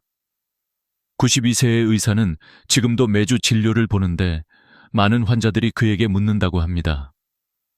선생님은 어떻게 이렇게 또렷하고 건강하신가요? 그러면 그는 늘 같은 대답을 해왔다고 말했습니다. 나는 몸을 거창하게 관리하지 않습니다. 하지만 매일 몇 분씩 가장 중요한 네 곳을 놓치지 않습니다. 나를 지탱하는 곳, 나를 움직이게 하는 곳, 나를 살리는 곳을 돌볼 뿐이에요. 사람들은 늘 특별한 비법을 찾습니다. 특별한 음식, 특별한 운동, 특별한 약. 그러나 의사는 고개를 젓습니다. 특별한 것은 없습니다. 특별하게 만들고 싶은 마음이 있을 뿐이죠. 하지만 건강은 특별하지 않아도 됩니다. 대신 꾸준해야 합니다. 저는 이 말이 유난히 마음에 남았습니다. 우리는 늘 건강을 큰 목표로 생각하며 막연하게 언젠가 잘 관리해야지라고 생각합니다. 하지만 의사는 반대로 말했습니다. 누군가가 건강한 것은 거창해서가 아니라 작기 때문에 가능합니다. 작은 습관은 오래가지만 큰 결심은 오래가지 못합니다. 그리고 의사는 마지막으로 4가지 습관을 다시 정리했습니다. 발은 몸의 뿌리입니다. 뿌리가 튼튼해야 흔들리지 않습니다. 겨드랑이는 면역의 문입니다. 이 문이 막히면 몸은 싸울 힘을 잃습니다. 허벅지 안쪽은 순환의 관문입니다. 이곳이 막히면 몸 전체가 무거워집니다. 등과 두피는 정신의 통로입니다. 이 통로가 살아나야 삶이 선명해집니다. 그는 천천히 말을 이었습니다. 건강하고 싶은가요? 그렇다면 절대 서두르지 마세요. 대신 오늘 딱 한 부위부터 시작하세요. 그리고 내일 다른 부위를 더하고 일주일 뒤에는 4부위를 모두 관리하면 됩니다. 건강은 속도가 아니라 방향입니다. 저는 그 말이 참 깊다고 느꼈습니다. 우리는 인생에서 너무 많은 걸 한 번에 바꾸려 하고 그러다 지쳐서 포기합니다. 하지만 건강은 다르다는 것입니다. 작은 습관 하나를 30일, 60일, 90일 쌓아가는 동안 몸은 천천히 그러나 확실하게 변합니다. 의사는 마지막으로 이렇게 말했습니다. 많은 노인들은 늦었다고 생각합니다. 하지만 저는 말합니다. 건강을 돌보는 일은 절대 늦지 않습니다. 오늘 시작하면 내일 더 건강해지고 내일 시작하면 모레 더 건강해집니다. 그는 환자들에게 늘 마지막 질문을 던졌다고 합니다. 당신은 인생 후반부를 어떤 모습으로 살고 싶습니까? 이 질문은 단순한 건강 질문이 아니라 삶의 태도를 묻는 질문이었습니다. 무기력하고 지친 몸으로 하루하루를 버티며 살 것인가? 아니면 가볍고 단단한 몸으로 원하는 일을 하며 살 것인가? 우리는 모두 답을 알고 있습니다. 다만 시작하지 않았을 뿐입니다. 그래서 저는 지금 이 이야기를 듣는 여러분께도 같은 질문을 던지고 싶습니다. 오늘 이 4곳 중 어디부터 돌볼 준비가 되어 있나요? 혹시 지금까지 무심코 지나친 부위가 있었나요? 이미 실천하고 있는 습관이 있다면 그것은 무엇인가요? 여러분의 경험과 생각을 댓글로 남겨주세요. 누군가의 남은 인생을 바꾸는 힘이 될 수도 있습니다. 그리고 더 나은 노년을 위해 필요한 작은 습관들이 궁금하다면 다음 영상도 꼭 확인하세요. 오늘 영상이 도움이 되었다면 좋아요와 구독을 눌러 가족과 친구들에게도 공유해 주세요.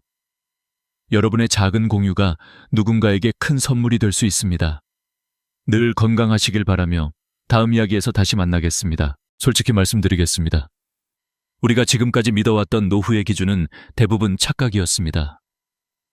병원 가까운 집이면 마음이 놓일 것 같고, 넓은 아파트면 외롭지 않을 것 같고, 조용한 전원주택이면 마음이 편안해질 것 같다고 굳게 믿어왔습니다. 하지만 30년 넘게 수백 명의 어르신을 상담해온 한 노후 전문가는 미소도 없이 말했습니다. 그 생각이 노년을 가장 힘들게 만듭니다. 처음엔 그 말이 이해되지 않았습니다. 하지만 그는 수십 년 동안 실제 사람들의 노년을 지켜본 사람답게 아주 단호했습니다. 좋은 집에서 산다고 좋은 노후가 되지 않습니다. 병원 옆이라고 안전해지는 것도 아닙니다. 노후의 행복을 결정짓는 건 단 4곳이 집 근처에 있느냐 없느냐입니다. 이 말은 너무 단순해 보이지만 실제 사례를 들여다보면 무섭도록 정확했습니다. 요즘 이상한 현상이 벌어지고 있습니다. 평생 모은 돈을 들여 병원 앞 오피스텔로 이사한 분들이 1년도 못 버티고 뛰쳐나옵니다. 도심을 떠나 전원주택의 평화를 꿈꾸며 내려간 분들이 6개월 만에 다시 짐을 싸서 돌아옵니다. 실버타운에 수천만 원을 주고 입주한 분들까지도 2년 만에 나오곤 합니다. 모두 말합니다. 집은 좋았어요. 그런데 살아보니 사람이 살 때가 아니더라고요. 그분들이 공통적으로 했던 말은 더 가슴에 꽂혔습니다. 선생님, 집 때문에 제 삶이 더 힘들어질 줄 몰랐습니다. 병원 옆에서는 매일 앰뷸런스 소리를 들으며 죽음을 떠올렸고, 넓은 집에서는 적막함이 더 크게 울려 퍼졌고, 전원주택에서는 외로움이 아니라 고립이 찾아왔습니다. 처음에는 더 좋은 곳이라고 생각했던 모든 선택이 오히려 노년의 마음과 몸을 갉아먹고 있었습니다. 통계도 냉정합니다. 65세 이상 노인 중 4명 중 1명이 혼자 삽니다. 70세 이상은 3명 중 1명입니다. 지금 부부가 함께 산다고 해도 평균적으로 배우자 중 1명은 먼저 떠납니다. 남겨진 한 사람은 8년에서 10년을 혼자 살게 됩니다. 그 10년을 어디서 어떤 환경으로 보내느냐에 따라 같은 10년도 천국이 되거나 지옥이 됩니다. 하지만 많은 사람들은 이렇게 말합니다. 나는 자식이랑 살 거야. 요양원 가면 되지. 그냥 여기서 버티다 죽지 뭐. 그러나 이 말들은 현실을 모르는 위험한 착각입니다.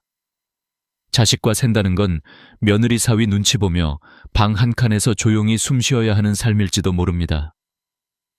요양원은 건강할 때는 받아주지 않고 정작 들어가야 할 시기가 되면 판단력과 체력이 이미 무너진 뒤입니다.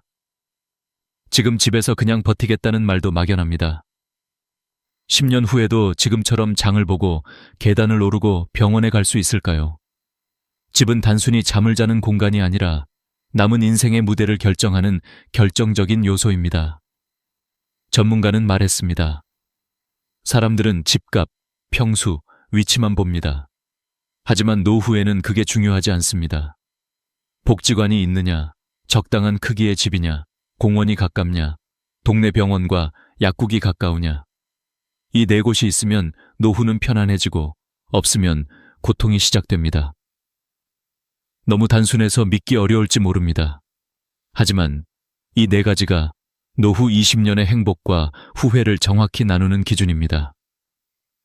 이제 이 이야기를 듣는 여러분께 질문하고 싶습니다. 지금 사는 집은 10년 후에 내게도 괜찮은 집인가? 내가 늙었을 때 이 집이 나를 지켜줄까? 아니면 고립시킬까? 이런 질문이 떠오르기 시작했다면 이미 변화의 첫걸음을 내디딘 것입니다. 노후는 갑자기 오지 않습니다.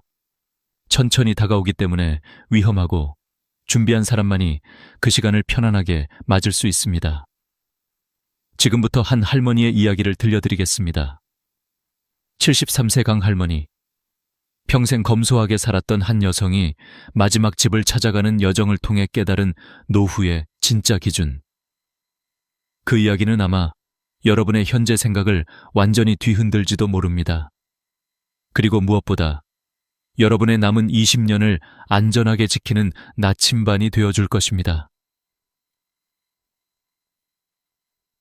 병원 앞 오피스텔로 이사하기 전까지 강 할머니는 늘 불안했습니다. 남편이 세상을 떠난 뒤 홀로 남은 생활은 너무 조용하고 너무 깊었습니다. 작은 기침에도 혹시? 하고 가슴이 철렁 내려앉았고, 밤에 갑자기 다리가 저리기라도 하면 머릿속에는 온갖 상상이 떠올랐습니다. 그러던 어느 날 주변 사람들이 말했습니다. 할머니, 병원 가까운 데로 가면 마음이 편해요. 응급 상황에도 바로 도움받을 수 있잖아요. 그 말은 언뜻 너무 설득력 있었습니다. 마치 정답처럼 보였고 홀로 사는 노년에게는 마지막 안전망처럼 들렸습니다. 결국 할머니는 평생 살던 집을 팔아 병원 바로 앞 15평 오피스텔을 샀습니다. 처음 한 달은 만족했습니다. 새 건물 냄새가 남아있고 엘리베이터는 조용하고 빠르고 작은 공간은 청소도 금방 끝났습니다. 창문 너머로 병원 건물이 단단하게 서 있는 모습은 묘한 안심을 주었습니다. 그래, 이제 더 이상 불안해하지 않아도 되겠지. 할머니는 그렇게 믿었습니다. 하지만 그 평온함은 오래가지 않았습니다. 2달째, 할머니의 마음을 뒤흔드는 일이 벌어지기 시작했습니다. 새벽 2시, 날카롭게 울리는 사이렌 소리가 어둠을 찢고 들어왔습니다. 삐뽀, 삐뽀. 심장을 두드리는 듯한 그 소리는 단순한 소음이 아니었습니다. 응급실로 실려가는 누군가의 절박함, 누군가의 마지막 순간이 그대로 들려오는 듯했습니다. 다음 날도, 그 다음 날도, 낮에도 밤에도 사이렌은 멈추지 않았습니다. 어떤 날은 하루 5번 이상 울렸습니다. 창밖으로 내려다보면 들것에 실려 올라가는 환자들, 산소호흡기를 단 채 휠체어에 앉은 노인들, 응급실 문 앞에서 울부짖는 가족들까지 보였습니다. 그 모습을 계속 보던 어느 날, 할머니는 손바닥에 식은땀이 맺히는 걸 느꼈습니다. 저 모습이 언젠가 나의 모습이 되는 건 아닐까. 오피스텔 창문 너머의 풍경은 더 이상 안심이 아니라 공포였습니다. 병원이 가까우면 든든하다고 생각했지만 병원이 너무 가까우면 하루가 죽음의 그림자로 뒤덮였습니다. 심리학에서는 이것을 부정자극 누적 효과라고 설명합니다. 반복되는 부정적 장면과 소리가 정신을 서서히 잠식해 불안과 우울을 높이는 현상입니다. 게다가 오피스텔 자체도 문제였습니다. 15평 원룸은 혼자 살기엔 너무 좁았습니다. 침대 옆이 주방이고 주방 옆이 곧바로 출입문이었으며 거실이라고 부를 만한 공간도 없었습니다. 하루 종일 방 안에 있다 보면 숨이 막히는 듯했고 마치 세상이 문 하나로 끊어진 것처럼 고립된 느낌이 들었습니다. 누군가와 이야기할 가능성도 전혀 없었습니다.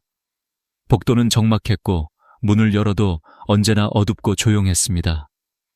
아무도 안녕하세요라고 말을 건네지 않는 공간, 그 침묵은 점점 무겁게 내려앉았습니다. 전문가들은 이런 환경을 도시형 고립 구조라고 부릅니다. 편리해 보이지만 사람 사이의 연결이 끊어져 심리적 외로움이 더 증가하는 구조입니다. 노년기에 가장 치명적인 감정이 바로 외로움이라는 사실을 생각하면 이 구조가 얼마나 위험한지 알 수 있습니다. 결정적인 순간은 어느 비 오는 밤 찾아왔습니다. 할머니는 창밖을 보다가 휠체어에 앉은 노인이 응급실로 급하게 밀려 들어가는 모습을 보았습니다. 그 순간 너무도 선명하게 들었습니다. 나는 여기서 살면 안 되겠다. 병원 옆이라는 이유로 선택했던 그 집은 결국 하루하루를 불안으로 덮어버리는 공간이었습니다. 안전망일 줄 알았던 병원이 오히려 마음의 짐이 된 것입니다. 결국 할머니는 깊은 한숨 끝에 결정을 내렸습니다. 여긴 아니다. 이대로는 더 못 살겠다. 겨우 6개월 만에 집을 팔았지만 매매 차익은커녕 시설비와 수수료 때문에 손해까지 있었습니다. 그러나 그보다 더 큰 상처는 마음에 남은 불안이었습니다. 병원이 가까우면 안심된다는 믿음은 산산조각 났습니다. 할머니는 말했습니다. 병원은 필요할 때만 가까우면 됩니다. 매일 보이는 곳에 있으면 그건 마음을 아프게 하는 곳이더라고요. 하지만 이 실패는 끝이 아니었습니다. 병원 앞 집이 주지 못한 안정을 찾기 위해 할머니는 또 다른 선택을 하게 됩니다. 많은 사람들이 꿈꾸는 전원주택. 나무와 바람과 푸른 풍경 속으로 들어가면 삶이 편안해질 것 같았던 그곳. 그러나 그곳에서 기다리고 있던 것은 평화가 아니라 다른 종류의 외로움과 위험이었습니다. 이제 강할머니의 두 번째 선택이 시작됩니다. 전원주택으로 이사하던 날, 강할머니는 오랜만에 깊은 숨을 들이마셨습니다. 병원 사이렌 소리도 없고 회색 건물도 없고 사람들의 분주한 발걸음도 없는 곳. 대신 시원한 바람이 나무집 사이를 지나가며 잔잔한 쉼표를 만들어 주었고 새소리가 아침을 깨웠습니다. 눈을 뜨면 창밖으로 초록이 보이고 저녁이면 노을이 집 안으로 스며들었습니다. 할머니는 생각했습니다. 그래, 이제야 진짜 쉬는구나. 도시의 소음에서 벗어나 자연 속에 있다는 사실만으로 마음이 조금씩 풀어졌습니다. 새 집은 20평 남짓한 단층 구조였고 작은 마당도 있어 꽃과 텃밭을 가꾸기엔 충분했습니다.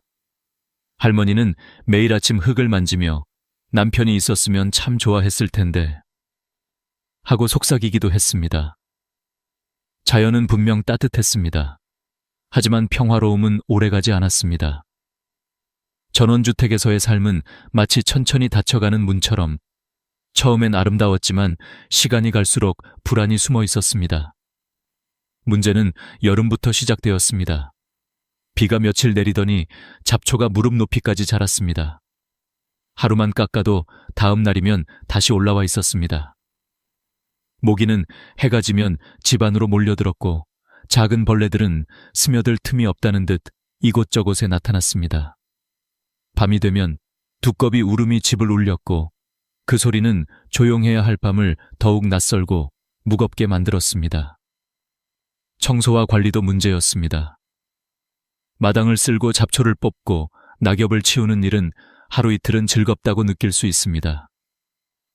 하지만 그것이 매일 반복되고 허리는 점점 아파오고 손목에도 힘이 빠지기 시작하면 이야기가 달라집니다.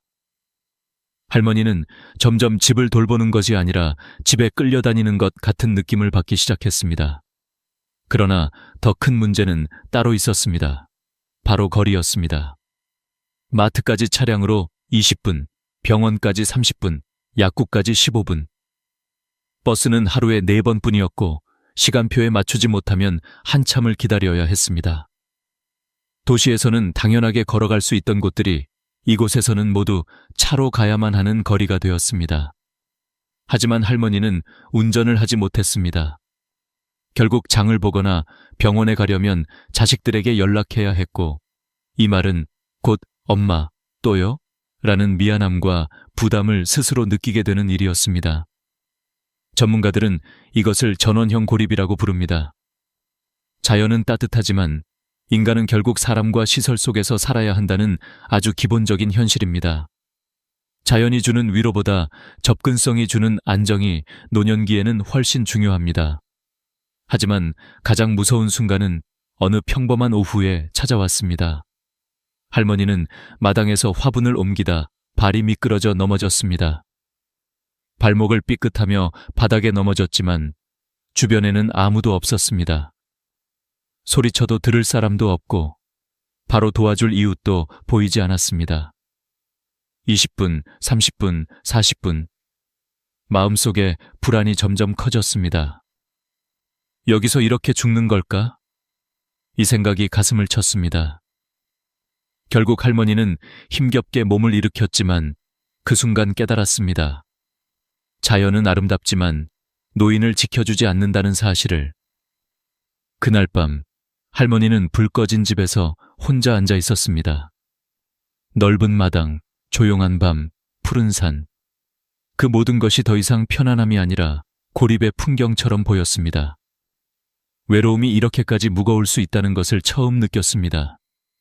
전문가들이 말하는 노년의 생존 공식이 있습니다.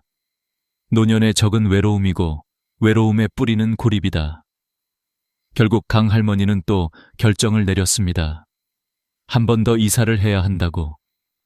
다시 손해를 보더라도, 다시 짐을 싸더라도 노년을 안전하게 살아갈 수 있는 곳을 찾아야 한다고. 이번에는 좋아 보이는 집이 아니라 살 수 있는 집을 찾아야 한다고 마음속으로 다짐했습니다. 그리고 그때 복지관에서 우연히 만난 친구가 말했습니다. 언니, 우리 동네로 와요. 여긴 진짜 좋아요. 그 한마디가 강 할머니의 인생을 바꿀 마지막 여정의 시작이었습니다. 강 할머니는 세 번째 이사라는 말만 들어도 가슴이 철렁 내려앉았습니다. 병원 앞 오피스텔에서는 불안에 잠식되어 살았고 전원주택에서는 고립이라는 무서운 현실을 마주했습니다. 두 번의 실패로 수천만 원을 잃었고 자신감까지 흔들렸습니다. 그래서 복지관에서 만난 친구가 언니, 우리 동네로 와요. 여긴 진짜 좋아요. 라고 말했을 때도 선뜻 마음이 움직이지 않았습니다. 혹시 또 실패하면 어떡하나, 이번에도 잘못 생각한 건 아닐까, 그런 불안이 더 컸습니다. 그러나 친구의 표정은 한치의 망설임도 없었습니다. 언니, 여긴 다 있어. 사람이 살아갈 때야. 이 말이 계속 머릿속을 맴돌았습니다. 친구가 사는 동네는 경기도의 한 중소도시였습니다. 도시처럼 복잡하지도 않았고 전원처럼 적막하지도 않은 곳. 그저 사람 사는 냄새가 은근히 배어있는 조용한 동네였습니다. 할머니는 반신반의하며 친구와 함께 그 동네를 둘러보았습니다. 걸어서 5분 거리에 복지관이 있었고 3분 거리에 작은 공원이 있었으며 5분만 걸으면 동네 의원과 약국이 보였습니다. 눈에 띄게 넓은 20평 아파트 단지들이 이어져 있었고 사람들이 오가는 모습이 자연스럽게 보였습니다. 아이들 웃음소리, 개 짖는 소리, 노인들 산책하는 발걸음. 이 모든 일상의 소음들이 할머니를 묘하게 편안하게 만들었습니다. 언니, 여기 살아봐. 진짜 좋아. 친구의 말에 할머니는 조용히 고개를 끄덕였습니다. 이번에는 매매가 아닌 전세로 들어가 보기로 했습니다. 혹시라도 또 맞지 않으면 빠져나올 수 있도록 조금의 여지를 남겨둔 선택이었지만 마음 한편에는 희미한 기대도 있었습니다. 이번에는 진짜 괜찮을까? 그런데 놀라운 일이 벌어졌습니다. 단 일주일 만에 강 할머니는 깨달았습니다. 아, 여기가 내가 살 곳이다. 전원주택에서 아무 말 없이 지나갔던 하루가 이곳에서는 아주 자연스럽게 채워졌습니다. 아침이면 복지관에서 어르신들이 모여 운동을 했고 점심이면 함께 식사를 나누었고 오후에는 노래교실이나 요가 수업 소리가 복지관 창문에서 새어나왔습니다. 사람들이 오가며 안녕하세요 라고 인사를 건넬 때마다 할머니의 마음은 조금씩 풀어졌습니다. 복지관 근처라는 이유 하나만으로도 할머니의 일상은 완전히 달라졌습니다.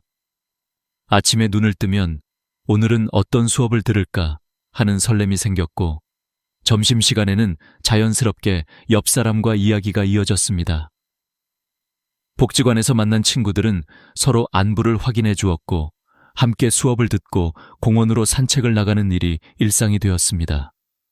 병원 앞 오피스텔에서는 단 하루도 들리지 않던 웃음이 이 동네에서는 하루에도 몇 번씩 터져 나왔습니다. 심리학에서는 이것을 환경 자극 효과라고 부릅니다. 사람은 자신이 매일 마주하는 환경에서 감정과 생각을 공급받습니다. 매일 병원을 보면 불안해지고 매일 자연 속 고립을 보면 외로워지지만 매일 사람을 보고 이야기를 나누면 마음은 자연스럽게 살아납니다. 그뿐만 아니라 아파트 크기도 할머니에게 딱 적당했습니다. 20평의 공간은 좁지도 넓지도 않았고 씨름하듯 청소해야 하는 부담도 없었습니다. 집안은 단정하게 유지되었고 손님이 와도 어색하지 않을 만큼 안정감이 있었습니다.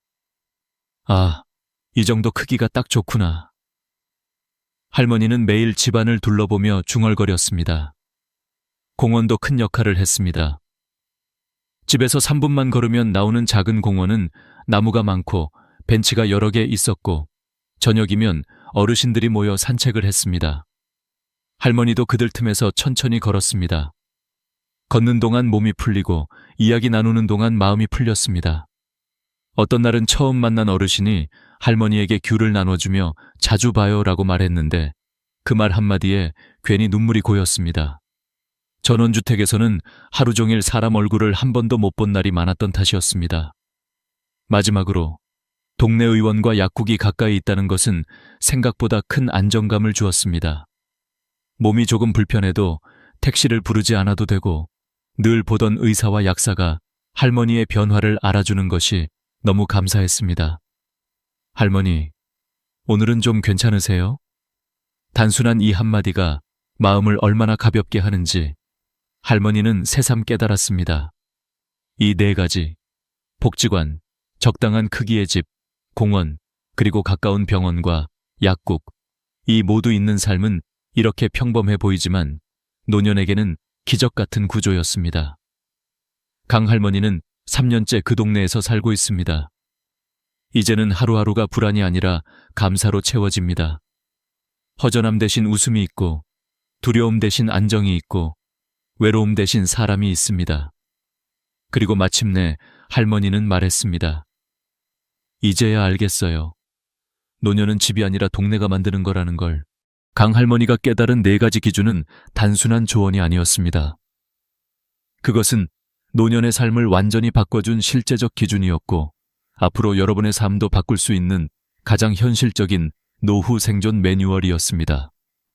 그래서 저는 이제 이 4가지를 여러분이 직접 당장 적용할 수 있도록 하나하나 아주 구체적으로 안내해 드리려 합니다.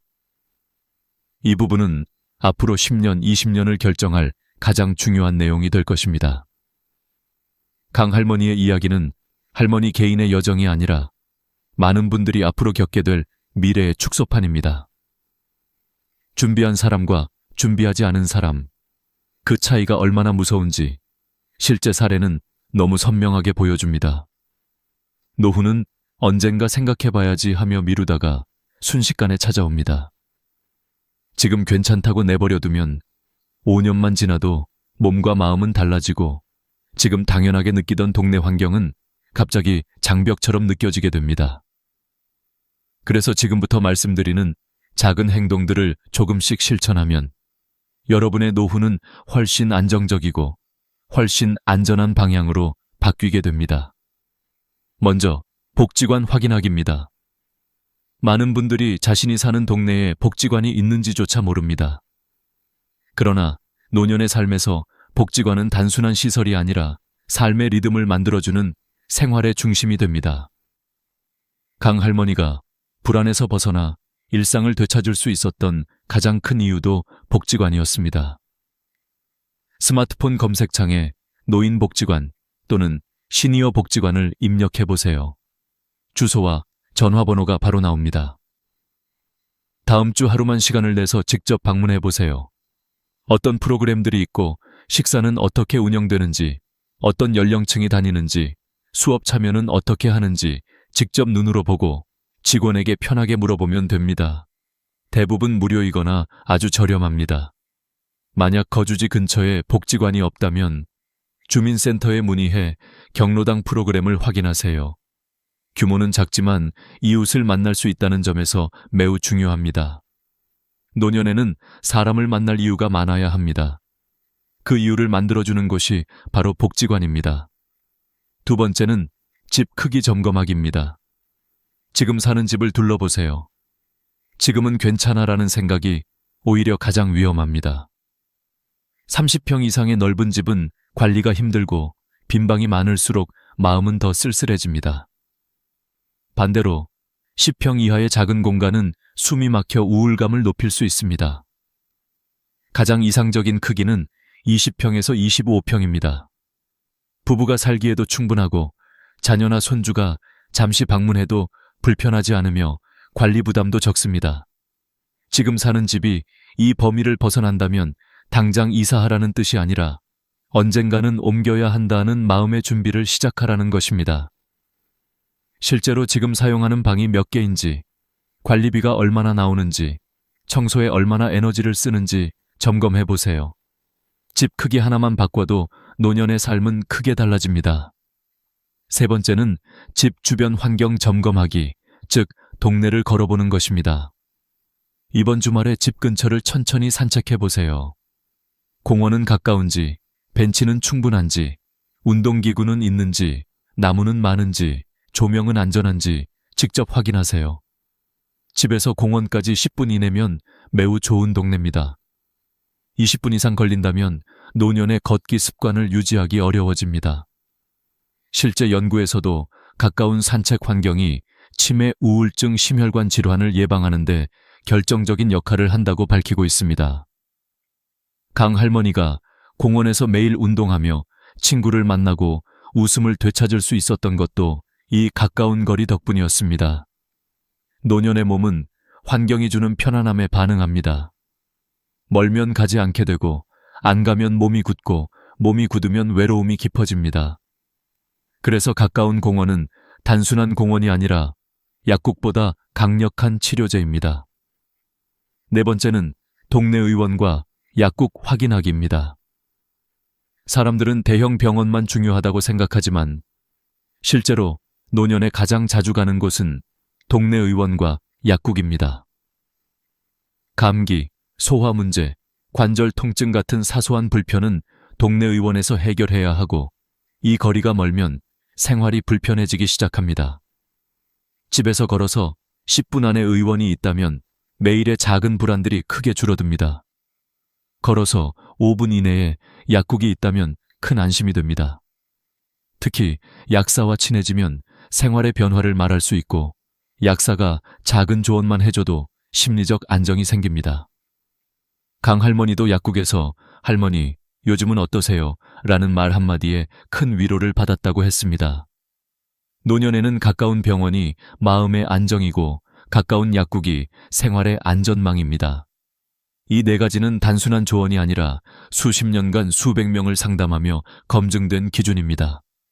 복지관, 적당한 크기의 집, 가까운 공원, 동네 의원과 약국. 이 네 가지가 모두 갖춰진 동네는 노년을 평온하게 만들고 네 가지가 하나도 없는 동네는 노년을 혼란스럽게 만듭니다. 강 할머니의 3번의 이사는 비싼 집을 찾기 위한 여정이 아니었습니다. 살 수 있는 집, 살기 쉬운 동네를 찾기 위한 여정이었습니다. 그리고 그 여정은 이제 여러분의 차례입니다. 강 할머니의 이야기는 단순한 성공적인 노후 이사기가 아니라 앞으로 누구나 반드시 한 번은 마주하게 되는 삶의 현실을 보여주는 거울이었습니다. 그래서 저는 오늘 마지막으로 여러분이 이 네 가지 기준을 어떻게 여러분의 상황에 맞게 구체적으로 적용할 수 있을지, 그리고 앞으로 10년 후에 자신을 어떤 기준으로 평가해야 하는지 아주 현실적인 조언을 드리고자 합니다. 이 부분은 단순한 이론이 아니라 실제 상담 현장에서 수많은 어르신들이 선택을 후회하거나 성공했던 이유들을 바탕으로 만들어진 기준입니다. 지금 여러분이 사는 집이 아무리 익숙하고 편안해도 노후의 집은 과거의 나가 아닌 10년 후의 나를 기준으로 선택해야 합니다. 지금은 계단 오르는 것이 아무렇지 않아도 무릎 관절은 60대 후반부터 자연스럽게 퇴화합니다. 지금은 차를 몰고 병원에 쉽게 갈 수 있어도 70대 중반에는 자연스럽게 운전을 포기할 가능성이 커집니다. 지금은 큰 집이 든든하게 느껴져도 나이 들면 빈방이 주는 적막이 훨씬 크게 다가옵니다. 그래서 여러분은 오늘 반드시 자문해야 합니다. 10년 후에도 이 집을 관리할 수 있을까? 10년 후에도 이 동네가 안전하고 편할까? 10년 후에도 사람을 만나러 나갈 수 있을까? 여기에 자신 있게 예라고 답하지 못한다면 지금부터는 준비가 필요합니다. 경제적으로 여유가 있는 분들도 마찬가지입니다. 돈이 있어도 복지관이 없는 동네, 공원이 멀리 있는 신축단지, 대형 병원만 가까운 동네는 노년에 오히려 불안과 외로움을 키울 수 있습니다. 반대로 돈이 많지 않아도 복지관, 공원, 의원, 약국이 모두 가까운 지역에 산다면 훨씬 탄탄하고 건강하게 노년을 보낼 수 있습니다. 실제 통계에서도 삶의 만족도를 결정하는 요소는 돈이 아니라 생활권 환경이었습니다. 특히 외로움이 걱정되는 분들에게는 한 가지 조언을 드리고 싶습니다. 외로움은 집안에서 해결되지 않습니다. 외로움은 사람이 보이는 곳에 있을 때 자연스럽게 줄어듭니다. 복지관, 공원, 동네 의원이 가까운 이유가 바로 여기에 있습니다. 이곳들은 단순한 장소가 아니라 사람을 만날 가능성입니다. 사람을 한 명이라도 더 보는 환경에서 사는 것이 바로 노년의 질을 높이는 진짜 핵심입니다. 여러분의 경제 상황에 맞춘 현실적인 조언도 드리겠습니다. 경제적으로 여유가 없다면 무조건 복지관 근처의 20평대 아파트를 우선으로 보세요. 식사, 취미, 운동, 돌봄까지 복지관이 거의 해결해 줍니다. 서울이 부담된다면 중소도시, 세종, 나주, 파주, 원주 같은 곳은 훨씬 경제적입니다. 건강이 걱정된다면 엘리베이터가 있는 저층 혹은 1층 아파트를 선택하세요. 그리고 병원 약국까지 걸어서 10분 이내인지 반드시 확인하세요. 외로움이 걱정된다면 커뮤니티가 활발한 아파트를 선택하세요. 경로당 프로그램, 주민동호회, 정기 모임이 있는지 관리실에 문의하면 알 수 있습니다. 활동적인 성향이라면 주상복합이나 도심형 신축도 괜찮습니다. 젊은 사람들과 섞여 사는 것만으로도 활력이 생깁니다. 혼자 사는 1인 가구라면 반드시 복지관 생활권에 있는 아파트를 선택하세요. 혼자 살수록 이웃과의 관계가 생존의 문제입니다. 여기에 더해 저는 철학자들의 지혜도 함께 전하고 싶습니다. 공자는 안거이인 엔주어린이라 말했습니다. 편안하게 살 수 있어야 사람답게 늙을 수 있다. 노자의 소국과민, 저국과민은 단순한 삶이 최고의 삶이라는 뜻입니다. 맹자의 지리 불여인화, 디리부르린흐는 가장 중요한 건 결국 사람이라는 뜻입니다. 아무리 좋은 집도 사람이 없다면 외롭습니다. 아무리 화려한 동네도 나를 불러줄 곳이 없으면 의미가 없습니다. 노후는 결국 사람이 보이는 곳에서, 내 몸이 편안한 곳에서 행복해집니다. 강 할머니가 그 사실을 찾아내기까지 3번의 이사와 수천만 원의 손해가 필요했지만 여러분은 같은 길을 다시 갈 필요가 없습니다. 이미 기준을 들으셨으니까요. 마지막으로 오늘 꼭 해주셨으면 하는 일이 있습니다. 작은 노트를 하나 꺼내서 이렇게 적어보세요. 1. 우리 동네 복지관은 어디에 있는가? 기. 지금 집 크기는 적당한가? 3. 집 주변에 공원 산책로가 있는가? 4. 집에서 병원 약국까지 걸어갈 수 있는가? 4가지 중 몇 개를 만족하시나요? 만약 4개 모두 만족한다면 정말 축하드립니다. 2-3개만 만족한다면 천천히 준비하는 단계입니다. 단 1개도 만족하지 않는다면 지금이 바로 계획을 세워야 할 때입니다. 여러분의 마지막 집은 단순한 건물이 아닙니다. 여러분의 남은 20년을 지켜줄 삶의 울타리입니다. 그리고 저는 여러분이 그 울타리 안에서 마지막까지 평온하고 따뜻하게 살아가시기를 진심으로 바랍니다. 오늘 영상이 여러분의 노후 준비에 조금이라도 힘이 되었다면 좋아요와 구독 부탁드립니다. 여러분의 작은 참여가 누군가에게는 큰 용기가 됩니다. 항상 건강하시고 다음 이야기에서 다시 찾아뵙겠습니다.